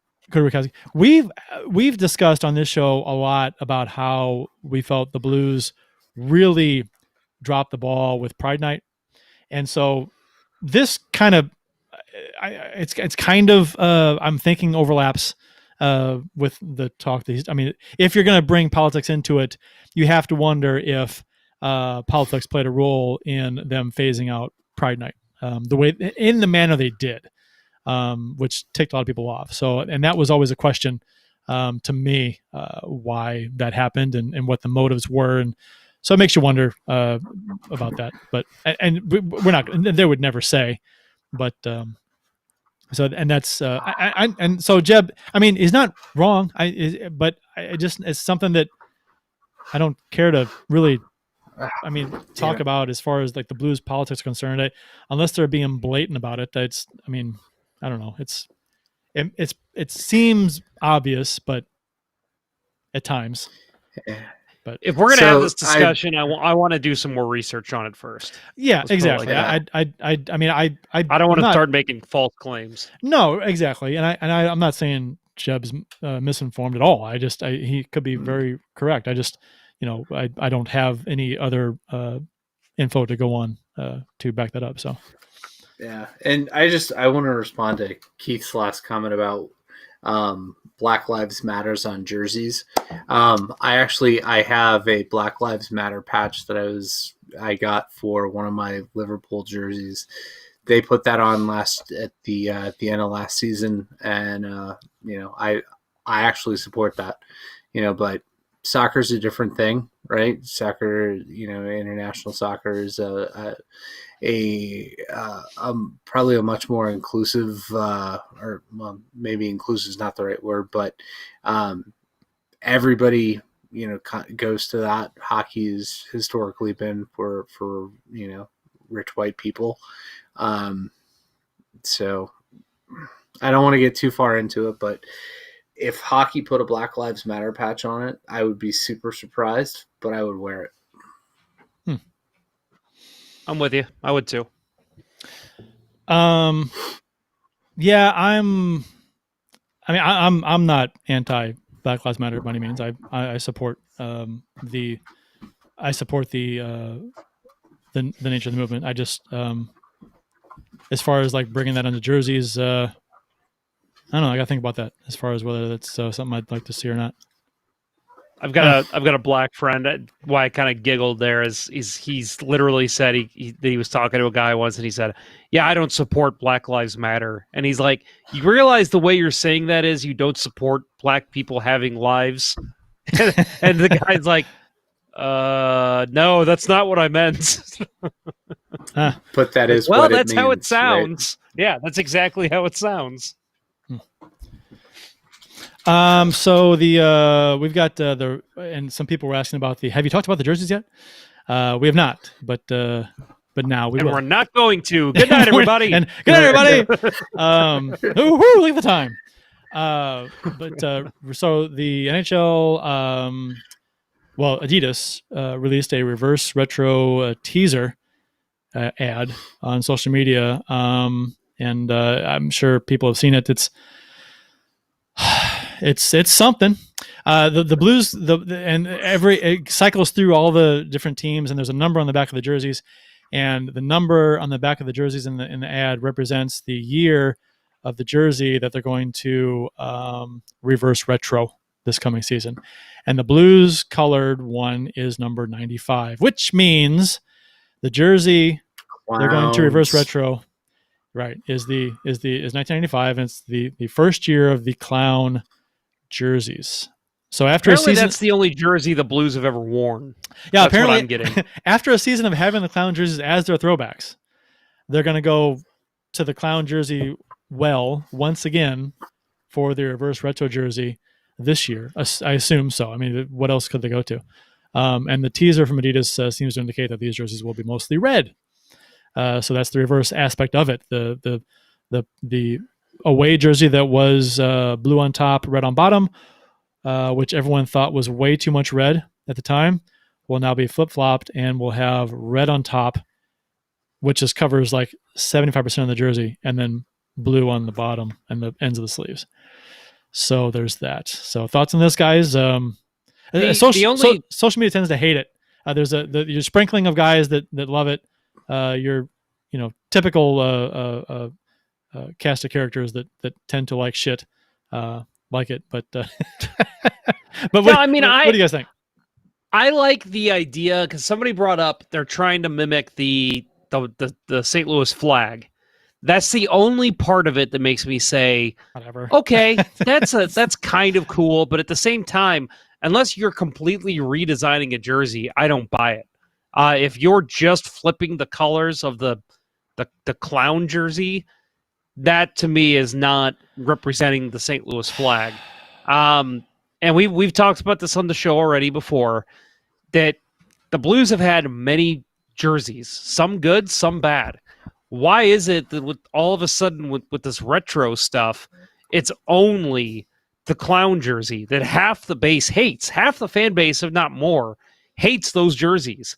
So why not go to, we talked about it, the ones right before that, the ones that Joseph and Shanahan and Hull, and by the way, this is just a side note, why is it now in the last couple of years, whenever we see something about Brett Hull playing with the Blues, it's the clown jersey? It's always the clown jersey now. He was predominantly in the jersey before the clown jersey. So let's get that straight. And second of all, I don't know. I just don't understand why there's so much love affair with this clown jersey. Again, last year it was fine. It was fine last year with bringing it in a couple games. I'll stand corrected on that it looked cool to witness that jersey again and see it in high def and see our current players wearing it. It was cool. But now, let's go on to something else. Let's try something different. Let's get away from those stupid jerseys. So if you're watching on YouTube, lucky you, because you can see the jersey that Jeff mocked up, skillfully, might I add. Very nice, well done. Thank you. So it's it's basically what we discussed. The red on top and the blue on bottom, and it's the clown jersey with reversed colors and a red helmet. Why did you go red helmet? I was curious about that. Because reverse from blue? Why not? Okay. Yeah, exactly. That's all I could think. Okay. So and I mean, and this is not a knock on your handiwork at all by any means, but I hate this. Oh no, I hate it too.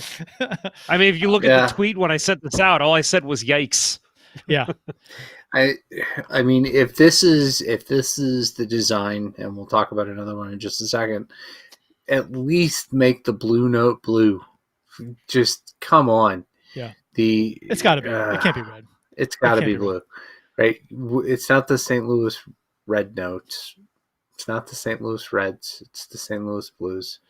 Puckeye 14 says, would the clown jersey be better if the striping was horizontal? Yes, it would be. Because then the letters wouldn't be skewed and Right. like they're fading into the distance, like a perspective slant. But I mean, I still wouldn't like all the red. I don't like anything more than a pinstripe red from the early 90s, late 80s. Right. That was the right amount of red. That worked. That was fine. But they took that pinstripe of red, and man, they just spilled that red paint can all over the jersey, and it just was way too much. I mean, we said this when the Blues went back to the retro jerseys last season, is that people that, oh, I love this jersey, they weren't there typically much too young to remember the heyday of when this jersey first came around and how hated it was in St. Louis, and is why it only lasted 3 seasons. The white version was much better than this because there was far less red. But the away version, the blue on top, red on bottom, there was a sea of red. It was weird. It just looked awful. They didn't have red helmets though. So right. So Jeff did this one, and then there was another YouTuber that hours later did a version seemingly unique, he thought. But there it is. The exact same thing that Jeff did with the trumpet logo. This is worse. Well, maybe not worse than the red note. The blue note will be better than this trumpet, in my opinion. Yeah, but this is more true to form. Have you seen the Vegas Golden Knights one? Because Yeah. I don't know how you go retro with a team that's 3 years old, but whatever. They went with their shoulder patch as the main logo, and this is what's happening here. I would not be surprised if this is not what we wind up seeing. Just God. This how many games are they supposed to wear this? Did they say? It better not be any more than last year's vintage. The throwback. I don't think they've said. I mean, they probably don't know yet because they don't know how many games they're playing yet. That even sucks too. If they have a condensed schedule, if they still try and squeeze in 3 games with playing 48 games or 62 games, whatever it's going to be, the 3 of them are going to be this. 3 games is fine, whatever. They can wear whatever for 3 games, but don't go. I mean, so, there are some people that are like, hey, quit hating on creativity. All the jerseys are going to be the same if we don't do some creative stuff. No. Shut up. Bad design is still bad design. I don't give a shit if you're trying to be creative or not. If it sucks, it sucks. You can be creative and still, you can have a creative mind and try and do something very creative and have a really shitty design as the result. Just because you're creative doesn't mean it's a good idea. All right. This is not a good idea. This all red is whatever. Some people are going to love it because it's like cool to love ugly shit now. So kind of like it was in the 90s. So I don't know, whatever. So we got a couple comments we should probably get to. Keith Price says the 95 jersey is really the only odd jersey they've ever had. I disagree. I think the one with the Blues written across the top of the blue note, I thought that was a very ugly and odd jersey. Yeah. Keith Price also adds, otherwise the Blues jersey had never really changed too much. Again, disagree slightly. Jesse Hill says he wants all white jerseys, a little bit of blue. I think we discussed that a little bit last show. I think we agree. Puck Guy 14, here's a question for the panel here. Would the clown jerseys be better if the striping was horizontal? I think they'd be slightly better, but I would say no. Oh, sorry, Kurt. No, Phil, what do you think? I said yes, they would be better because the diagonal makes this thing. The diagonal is one of the things that makes this jersey bad. So horizontal stripes would be a slight improvement to me. Yes, I agree. Yeah, Slight improvement, even- but still not great. Oh, it was still bad. You're right. Sure.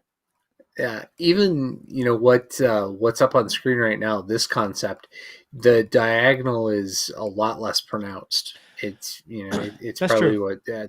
30 degrees instead of 45 degrees. It's just it's a lot better. But God, just this one was straight done by lines, straight clean lines. That's what I like. I mean, you can be creative, but there's a design standard that works with hockey jerseys better than others. Just the way it is. Yeah. You can be creative and do cool and different stuff for a few jerseys or a special game, whatever. That's fine, but don't go acting like that you can improve necessarily on the standard horizontal on the bottom, straight stripes on the elbow. Keep that element and then do whatever. For the most part, I mean, more or less. But I think when you go diagonal stripes, I think for me personally, I think that kills, like the Washington Capitals when they have their diagonal stuff, the Anaheim Ducks, they have their diagonals. When a lot of the Calgary Flames, when all these teams went diagonal stripes at the bottom, made the jerseys instantly suck. I don't care what happens with the rest of the jersey. Diagonal stripes at the bottom suck. They don't work. They're not as good as horizontal. So this design we got up now on the screen is from Fairy Designs.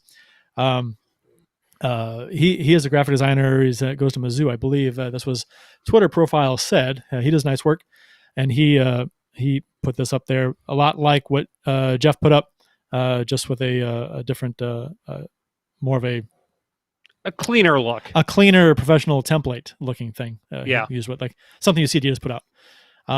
So this while this design is much cleaner, still same thing. It's a fucking 75%, 80% red jersey, and it's just not. I don't know. I would not like a yellow jersey, but a yellow jersey would be 10 times better than this one. So I just feel weird rooting for a hockey team in red. Right? Wouldn't that just feel strange? It feels like I want to go into a seizure when I look at this thing, and especially the Adidas's ad. My God, that thing makes me want to have a seizure. Yeah. Yeah. So I think we're all kind of on board with the. Yeah. Somebody said think in at the the chat, end of the day. I was just going to say, I think at the end of the day, what we're seeing here is that they're introducing, we're going to see a lot more volume when it comes to the number of jerseys.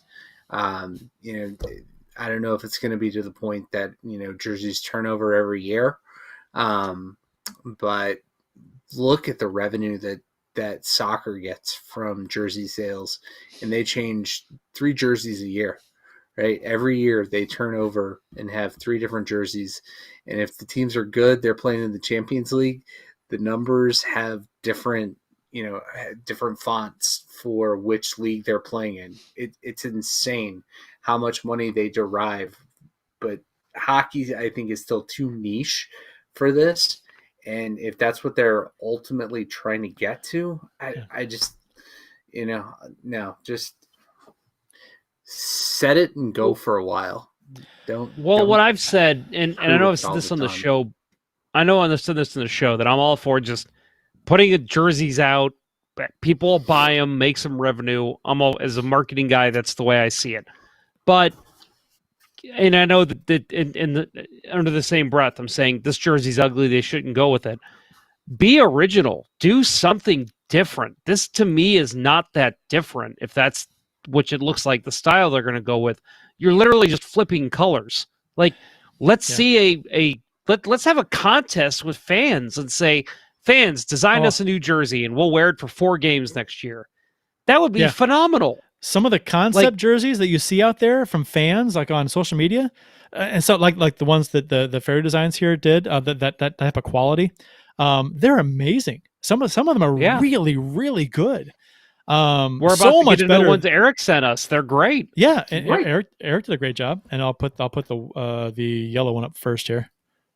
There we go. So Eric, we talked about these a couple weeks ago on the show briefly. This is Puck Guy 14 who was in the chat. Not sure if he's still there, but he sent us a couple of Blues mock-ups here, and they're really professional quality stuff. So we're kind of commenting, and he's trying to go reverse retro, and I think he said that these are kind of based on obviously previous Blues jerseys, the older style. So I think this yellow jersey, while I'm not a fan of a yellow jersey, I think this one is light years better than a red clown jersey. I agree. I don't know. To me, this is the way to go, especially since the Blues went clown jersey last year, with their retro jersey. So or heritage jersey, whatever it's called. This would have been a win because I know they went Winter Classic, old school. A couple seasons ago, they introduced that, but still, this is far superior. And there was actually a bit of a controversy on Twitter today with Puck Guy 14's. He said he commented, and what does hockey need right now? HRR. Let this be a 3 to 4 games per year, but that's it. Wear the thirds 8 to 10, and make sure home and away have the rest. Okay. Yeah, anything more than 3 games, I'm like, no. Especially if it's all like hard to watch red on TV. But there was a so you're looking at Eric's version here, which was he did 2 weeks ago, and we talked about this and showed it on our show. This design was done today or yesterday. Released. It was released. It was released and shown yesterday. And there it is. So it's and there was some stupid comments about how, Eric stole this design. I guess people that didn't catch our show and saw that Eric's was done 2 weeks ago. So there's the one this is from Fairy Designs, by the way. And here's Eric's again. So very similar. Very similar. But again, we talked about this, and it's you're and Eric mentioned this too, that you're kind of limited in what you can do as far as if you're going to reverse. And there's the Fairy Designs one. And here's Eric's other jersey he sent us. The white one. It's basically, for those that are listening, it's the last third jersey the Blues had under Checkits with the Arch logo, but it's a white version of that, which I think we all agreed is pretty slick looking. I like it. Mm-hmm. But there is some animosity towards this particular logo with this ownership group. So we hear as far as not liking it and doing away with it. So this probably wouldn't happen. But even though it does look really good, it looks like a hockey jersey. It looks like a jersey that should be worn on the ice. You know what I mean? You put some blue pants with this, it'd look slick. Blue helmet, look nice. And so again, the controversy again was that, and this is the big one too, is that this is the one from Fairy Designs. Again, Eric's was released 2 weeks ago. This one was released yesterday. It is almost identical. I think it's pretty much the exact same thing. It is. The only difference is this one has a slightly bigger crest, and the notes on the shoulder are a little smaller than Eric's. That's it. That's really the only difference. And again, this is it. Okay, so if people want to, and yes, I saw the conversation earlier. If people want to say this was stolen, blah blah blah. Okay, I get it with the way society is on social media now. Okay, but when we come out and say, "Hey, this was released on our show 2 weeks ago," to still double down after that, oh yeah, suck it. Shut the hell up. Shut the fuck up. I mean, Jesus. Because I was annoyed because I'm being a graphic designer. And that's why I like talking about this stuff. And a lot of fans do, but I especially like it because I've grew up critiquing things in school and in art classes. We put stuff on the wall and we critique it. We'd break it down and we'd say what's good, what's bad. So I actually rather enjoy doing that kind of thing with design work. So that's why I like talking about jerseys and stuff, and I'm so opinionated about it. But Eric, I told him about the issue, and he may have seen it himself because he was tagged in the original post. As far as so, he said about the controversy about stealing designs and how he was accused of stealing a design, which he did not. If anybody's going to accuse anybody of stealing anything, I'm not. But if you have to accuse somebody of stealing something, then it's the guy who released it yesterday, not the guy who released the design 2 weeks ago. Just saying. So Eric said, with reverse retro ideas, you do limit where you can go with ideas. There are bound to be ideas close to each other. Unfortunately, I've had some work stolen from me, including from a couple of NHL teams. It's why I overly watermark my stuff. We can all have similar ideas, but don't steal. For some, sharing your work is the way to get noticed by those who are interested in your designing services. I've tried countless times when the Sharks had a graphic design opening and not one callback. It's dog eat dog out there sometimes. Let's keep creating without stealing, and sorry about the red jersey.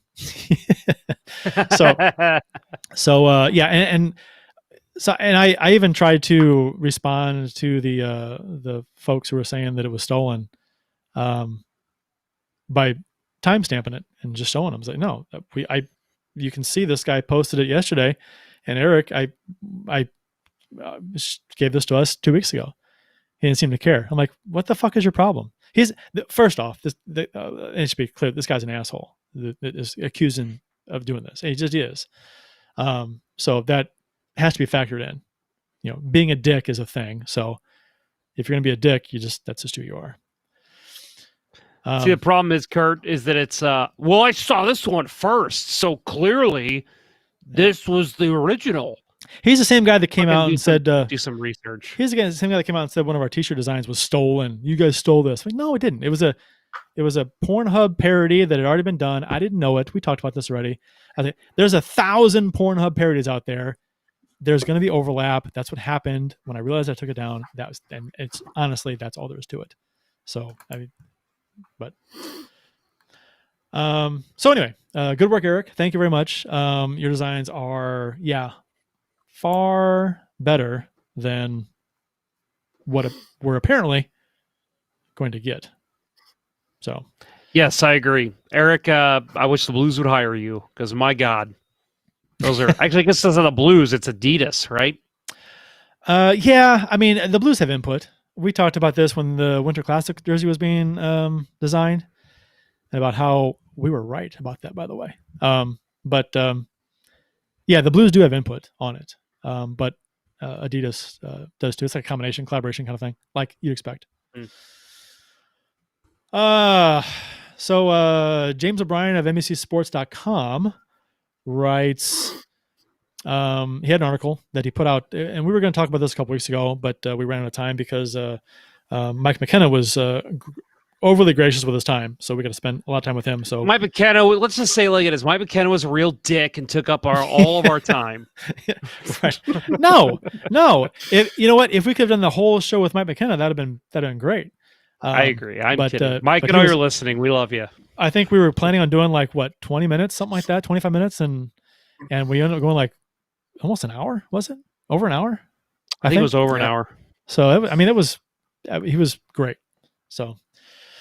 But James O'Brien at NBCSports.com wrote about the Blues, a number of things. Should the Blues sign Ryan Miller? Do we want to go that route again? He says, while the Blues cap situation is snug, I almost wonder if a Ryan Miller reunion would be in order. Sure, making him a trade deadline addition didn't pan out, but he settled in nicely as one of the NHL's more competent backups. Just spitballing here, folks. And he did make $1.125 million last season. And he's played for the Sabres, Canucks, Ducks, and Blues.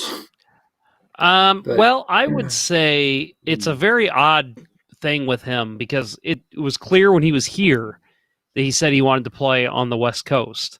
So then he went to Vancouver. Then he went to Anaheim. Vancouver. And because his wife's out there, his girlfriend, wife, whatever they are. And she's a model, isn't she? I almost, I know she was an actress. Yeah. What's the difference? Noreen DeWolf. Acting. Same thing. Acting. But I know that I just wonder if he's the type of guy who is wanting to win a Stanley Cup, or if he's the guy that's like, you know what, I made my money, like a Roberto Luongo. I'm happy. I want to play in the West Coast. If a West Coast team doesn't take me, I'm going to retire. So it's interesting. The question to me is, would he even want to come to Middle America and play? Well, it probably, it's a different ownership group now. Or is it? No, same ownership. Same. It probably depends on how he felt last time he was here. If the Blues even wanted him, I don't know. Would he take? Would you want him for $1 million? Because I don't think he'd play for anything less than $1 million, would he? That's like, what's the point? Because he's, like you said, he's made his money. He doesn't need the money, but $1 million's like, if you're an NHL veteran, you're playing for less than $1 million. It's almost insulting. So, no, I agree with Jesse Hill. Play Husso. Yeah, give him the opportunity. Yeah. I'm excited about Husso, like I'm excited about all young players that come up to get to see how they play, because you never know. He could be a surprise. He could be a Bennington. He could come out and just kill it. You never know. Or he could be whoever, Beckford Sioux. I don't know, but I wouldn't hate it if they signed him for $1 million. Mm-hmm. I wouldn't hate it. I don't know. I liked the acquisition last time. I'm not as down on him as most Blues fans are from his performance here. Sue me. He wasn't great, but I think he gets a little bit of a bad rap for how his time was here. But yeah. Do you know which team? So he's played for the Sabres, Canucks, Ducks, and Blues. Which team did Ryan Miller put up his best goals against average for? Blues. Bill? The way you phrased the question, I'm going to go Blues. Yeah, Blues. His best I remember it was numbers, like a 1.49. I don't have it in front of me. I had it in front of me and I took it off because this was, but his best goals against average is with the Blues. Granted, the sample size is smaller than most teams, I guess, but still, his GAA was not terrible. So 903 save percentage, 2.47. Yeah, not awful. So Bill's a no on Miller. Jeff, you're a no on Miller. Listen, I said before that I was not a fan of the John Gillies signing, and I know he's purely AHL, but I want somebody to challenge Husso. And if that is Ryan Miller, then cool. But I just feel like Ryan Miller is not going to accept that. I feel like Ryan Miller is, I am signing and I'm going to be the backup. If you send me the AHL, I'm not going to play. So I would say no on Miller for that reason. Yeah, and we talked about that, that Gillies could potentially be a Brian Elliott type signing, a guy that was probably destined to be a career minor leaguer after some hype. I think he's destined to be our AHL guy, and I'm fine with that. Don't go spending money on goaltending. Give Bennington the shot. Give Husso the shot at backup. Just trust youth for this. And if goaltending is a problem spot, then trade deadline, make an acquisition. You can always sign Tom Barrasso or Jim Carey.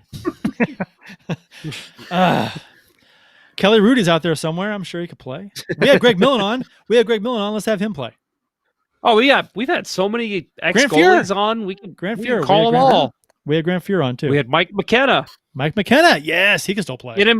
Give him his shot with the Blues finally. Oh.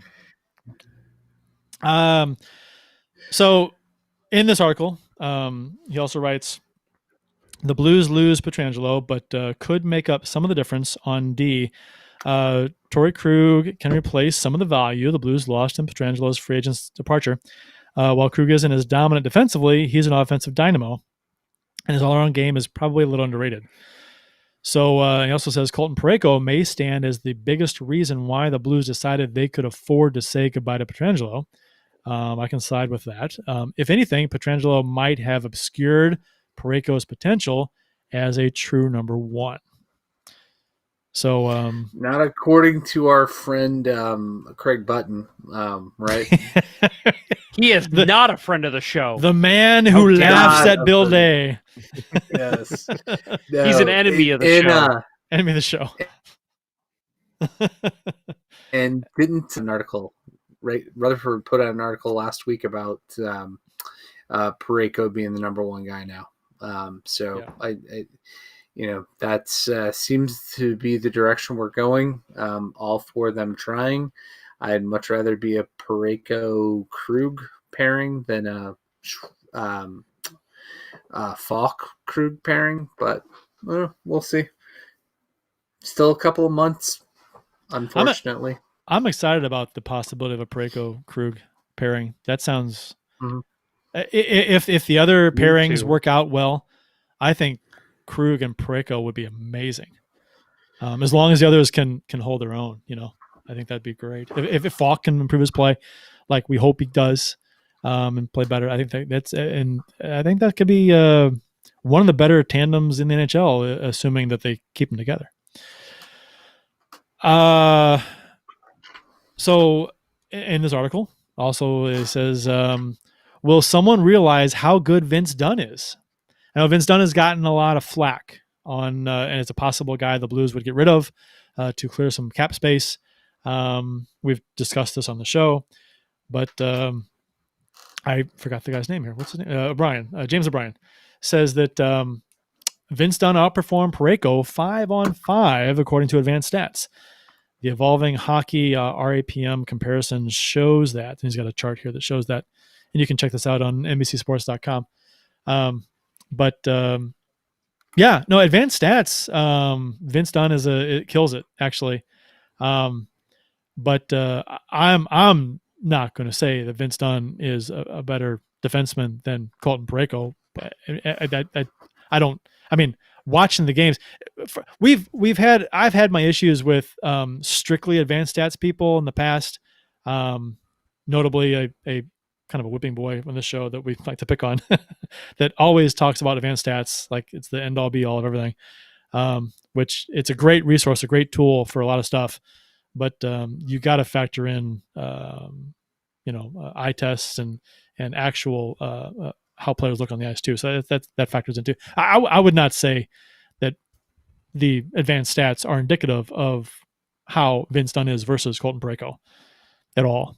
But he also says, frankly, if I were running most all of the other 30 NHL teams, I'd be scheming to try to pry Dunn loose and maybe sign him to a bargain deal. Anyway, the point is losing Pietrangelo hurts. Even so, the Blues have the goods to be quite good on defense nonetheless.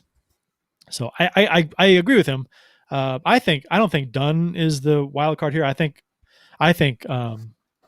Falk is the wild card here. As far if he improves his play, I think that makes a huge difference to me. You know who I think is the biggest wild card is Mike Van Ryn, to be honest, because I think the defense looked great when they turned their shit around and won the cup. But in the bubble last playoff, I thought they looked terrible. And I don't know if that is a motivation thing. I don't know if that's a structure thing. But we talked about it. Justin Falk was one of the best players in the bubble for the Blues, especially in the round robin. So if that continues, that's a huge plus for the Blues. And if Mike Van Ryn can find a way to right that defense, and I know a lot of it was maybe that they were all still recovering from COVID, as they were saying, but I just feel like that there was a lot of miscues and misplays on the defense that was particularly a strength when they won the cup. So for me, it's just a matter of the defense coming back into form from what we saw from the Stanley Cup year and even the pre bubble hockey. So we'll see. But my guess is we're going to see a kind of a structured change without Pietrangelo, and we'll see if Van Ryn keep the boys going in the right direction. I don't think that anybody can put too much stock in how the Blues performed in the bubble. It was a ridiculously different situation. Playing in front of an empty stadium affects players different ways. Some players looked good, some looked awful. And like you said, Jeff, maybe some of it was related to recovering from having COVID, whatever. I'm not going to put a whole lot of stock in how the team performed in the bubble. This season upcoming will be a little different. It'll be longer, obviously, more time to adapt to whatever bubble type situation they have. But I think we'll get a better idea of how this team is going to play this season than how they did coming into the bubble last season. The bubble was like a throwaway thing. Some teams played great, some didn't. I don't think the teams that played as well as they did. I don't think any team can be judged how they played in the bubble. Even the teams that played great. It's a really weird situation that's not going to be the same like that ever again. Hopefully, hopefully. So it's a throwaway thing for me. But I think that, like you said, and like I said earlier, that I think that with Falk is going to be big. And that's a nice wild card, Jeff, with Van Ryn to see how he holds this team together as well, going from in a really curiously awkward situation too, with going from a normal season into a ridiculously weird bubble season into now going to be some kind of a hybrid bubble-ish kind of season. So players need to adapt, and if the Blues don't, they're gonna shit the bed, like some other teams will maybe too. So we'll see. It also says Robert Thomas, the Blues are built to win now, so they should also emphasize getting more out of at least one key young player, which is Robert Thomas. His development could have a big impact on the Blues ceiling. As highly as I thought of him, I must admit I was surprised to see Thomas ranked 20th on Corey Pronman's list of the top 155 players under 23 years old. So, I think, Thomas is one of those players I think, is anybody down on Thomas? I think the sky's the limit for him. This kind of goes without saying. He's a guy that's going to be very, very good. And I think Blues fans want it to come sooner rather than later.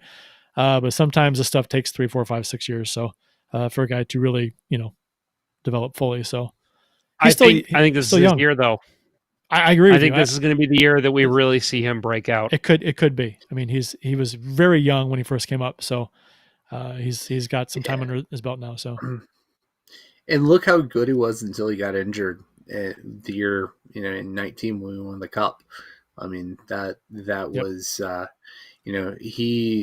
the Game 7 against Dallas, that shift that won the game, that was all Robert Thomas. And Patrick Maroon just went to the net and picked up the garbage. Yep. But God, just absolutely brilliant. And if he can stay healthy, I agree. This is his year, and super excited to see him, become a leader on this team. Can't wait. Fuck you, Torrey Krug, for hurting him. Oh wait, I'm sorry. We love you, Torrey Krug. They're friends now. Yes, they are. That was an awesome exchange with the Step Brothers reference. So there's a couple more things in the article. So he talked about fighting for second, ? Even if the Blues kept Pietrangelo, they probably wouldn't be favored to finish first in the Central ahead of Colorado. I'd agree with that. If the NHL's current divisional format sticks, which is not a guarantee, then the Blues are in a solid position to at least finish in one of the top 3 spots. Consider that the Predators bled depth, while the Blackhawks embraced a rebuild, which is hilarious, by the way. It's funny to me how they are just like totally just putting this rebuild plan out there, trying to convince everyone that no, it's not like a complete rebuild. We're not going to suck for 8 years. It's not like the dead period they had in the 90s. or the late 90s and early zeros. 2000. They were off. They were awful. No, it's not gonna be like that. No. Keep buying tickets. We're not gonna suck for that long. But the Stars stood in place while the Jets got a bit better. Finally, the Wild are all over the place. He says, so overall, the Blues appear to be in a favorable situation to grab a playoff spot. Really, this team is built to win in the playoffs. So the key is to get there as healthy and fresh as possible.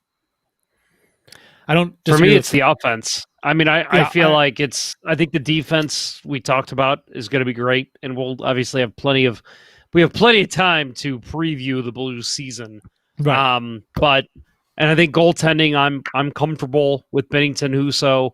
It's what are you going to do on offense? You're possibly going to be not having Tarasenko. You're possibly not going to have Steen, who's been argue all you want, he's been a great fourth line player for the Blues the past couple of years.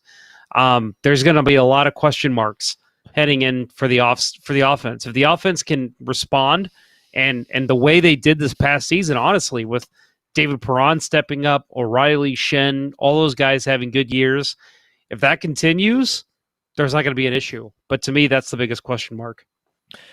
Keith Price says it would have been horrible if the Blues had won their first cup in the bubble.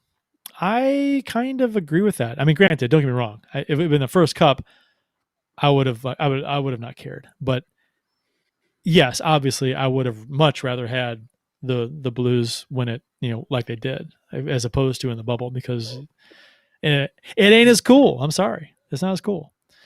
Right, everybody would be walking around yelling at us, asterisk. Yeah, right. Yeah. Oh, that would suck to have the first cup in the bubble, and then have people say, "Oh no, it was in the bubble, it doesn't count." It's like, yeah, no, that was the greatest thing about the Blues run, is how what a physically demanding game they played, and to go how many series, 6-7 games every series, right, was at least 6 games, and God, you go all the way to the end and win it, and then the next year you go to the bubble, and everybody's rested, at least everybody that didn't deal with COVID. Right. And that made all the difference. Well, the way that I saw it, the Blues were Stanley Cup champs longer than anybody else was for a one-time winner. So longest defending champs. Yep. They didn't win it more than once. Amen. Yeah. Good luck breaking that record. That's like a Gretzky record. Yeah, bitches. Good luck with that. So, and this article closes by saying, are they still true contenders in the West? And his answer is, that remains to be seen. Fuck you. The whole premise of the article was to answer the question, are the Blues still contenders without Pietrangelo?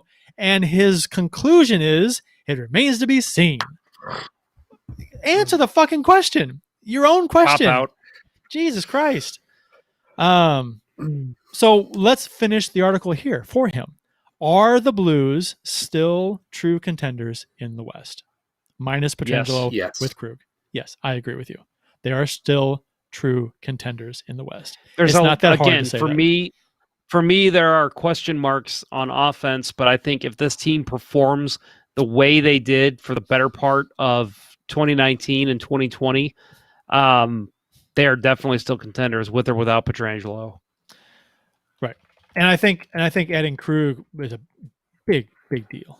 Krug's a very good defenseman. He's, like the article covered, he's not Pietrangelo defensively. He might give you something else offensively. Hopefully he plays better at the blue line as far as like walking the line, holding the puck in, that kind of thing. That's the knock I have on Pietrangelo. He sucked. He was inconsistent at that. Right. Power play. Put Krug on the power play. We need a shooting defenseman, and Pietrangelo all too often was not that guy. Yeah, no, and granted, Pietrangelo put up some great points the past couple seasons. He really did well offensively, but I don't want to downplay Pietrangelo because he's gone and say, well, he wasn't that good. Because honestly, if you go back and listen to our past shows a couple years ago, we've talked about this a lot. He was inconsistent. We watched him game in and game out. He was a very good defenseman, but he was inconsistent. He to the point where he was not going to be even in the conversation for a Norris caliber guy, which is what he was supposed to eventually be. And then he finally did get there. He finally got in the conversation his last season and a half here.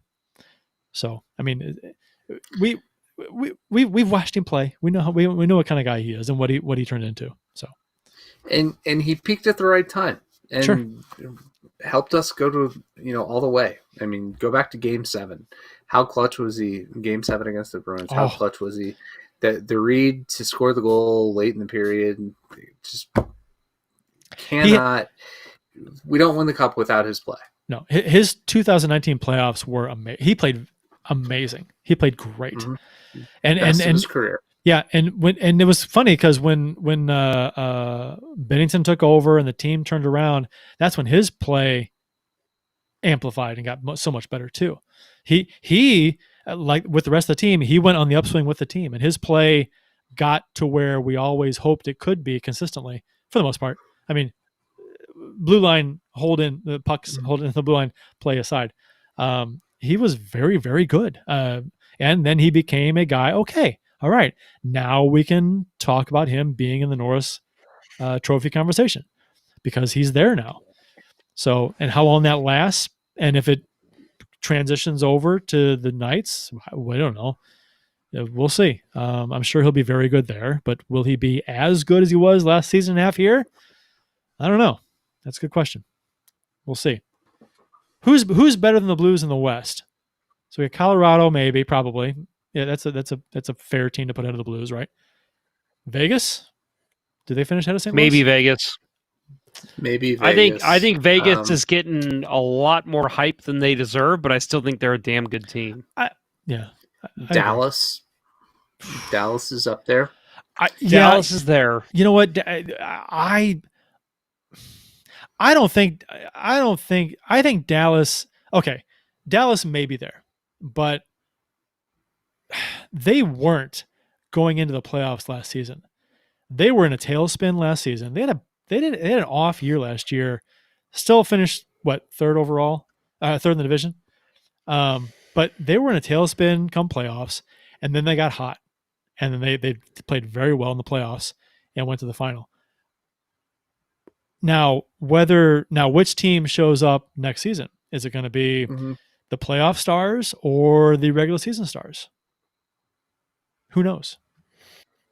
Yeah. I got to say, I think a team that's on the cusp is Vancouver. I know that we all agree. I don't think that they, in a normal setting, I don't think they beat the Blues in 7 games, but I think they're a team that's right on the cusp of being great. So they might be a question mark this year.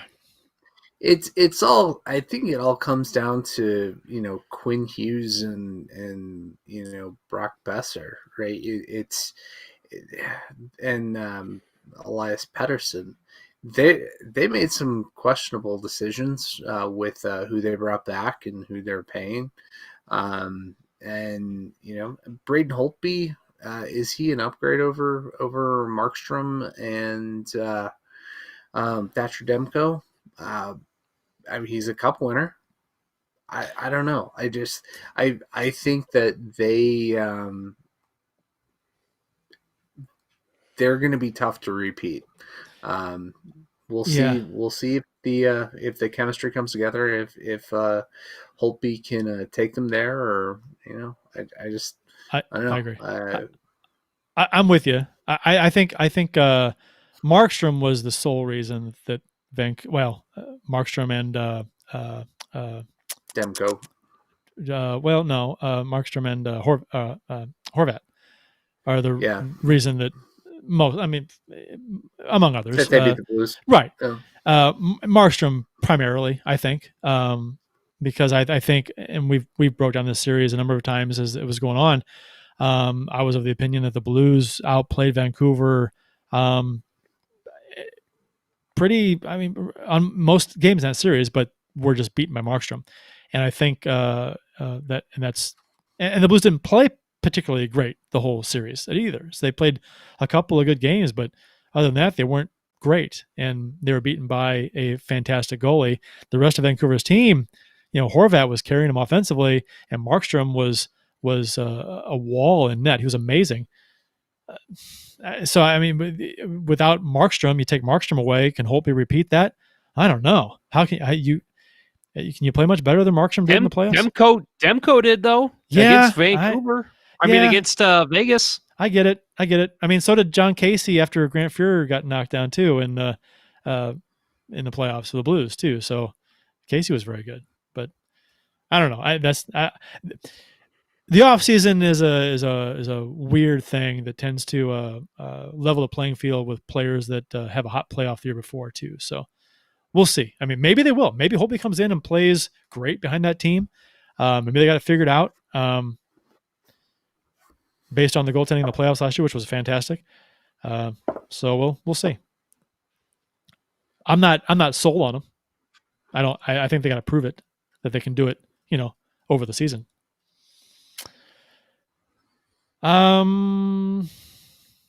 Schwartz. Great. Yeah. So Rick Schwartz, Jaden Schwartz's father, passed away. I didn't even know. I mean, maybe I wasn't paying attention. I didn't know that he was having issues. No, it was sudden. Yeah. It was So did they go into detail as far as what the cause was? Because they didn't really talk about it much in the press release that the Blues gave. I don't think. Did they? Yeah. All I know is he was 59, and like Bill said, it was very sudden. Yeah. Yeah. So the Blues said, "We are saddened to hear the news of Rick Schwartz's sudden passing. Rick and his wife Carol have been a part of our family since Jaden was drafted to our team back in 2010. Rick was a frequent visitor to St. Louis, and I I always enjoyed seeing him around the rink and on our annual father's trips, where he often was the life of the party. Rick's tireless efforts to support cancer research through the Mandy Schwartz Foundation were unmatched. Through those efforts, a bone marrow drive at a Blues game in 2018 led to a life-saving transplant for a teenager in Alabama. So I'd like to extend the full support of the Blues organization to Jaden Rylan, Carol, and the entire Schwartz family during this difficult time. Our thoughts and prayers are with you." So, I mean, I don't know. I guess it's worse to have somebody pass away suddenly than to have an illness and it's drawn out and you kind of see it coming. It's kind of shocking, but either way, man, just sad. Like Bill said, we talked about death a lot on the show. Well, and Schwartz, the Schwartz family has been through so much, right. So that just adds to it after losing Mandy a couple of years ago.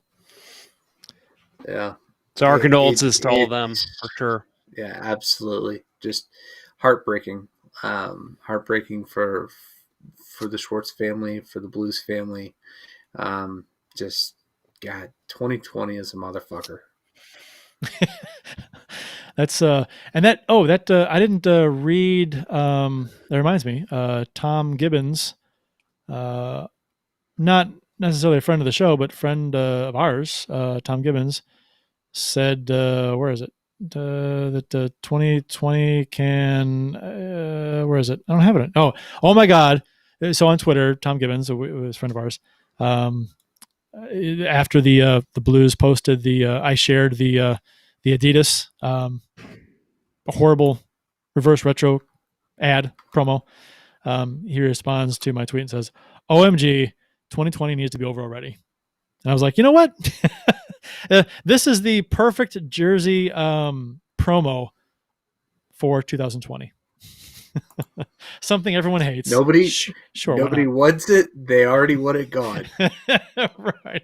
It's like a plague in itself. It's here. Shit. Is there a vaccine for this red jersey that's going to happen? Because I want it gone. That's it for our show, guys. If you want to add anything else, feel free. Otherwise, we'll wrap it up.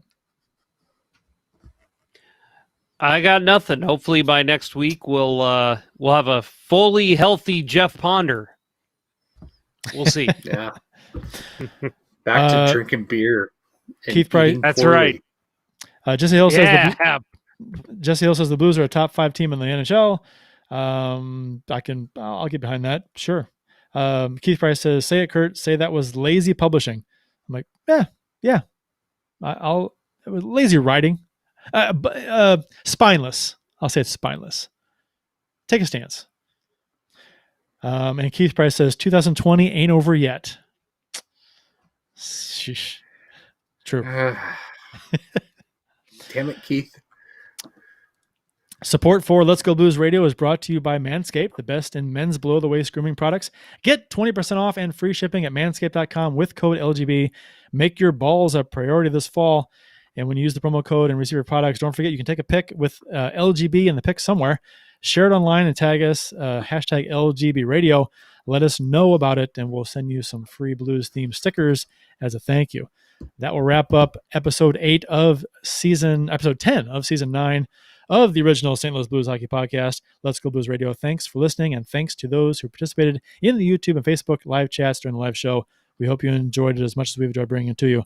For Jeff Ponder and Bill Day, I'm Kurt Price. Until next time, everyone, let's go Blues. Let's go team in red jerseys. No. No. Boo. The Chiefs are at home tonight against Cyanosport at the War Memorial at 8. Good seats are still available.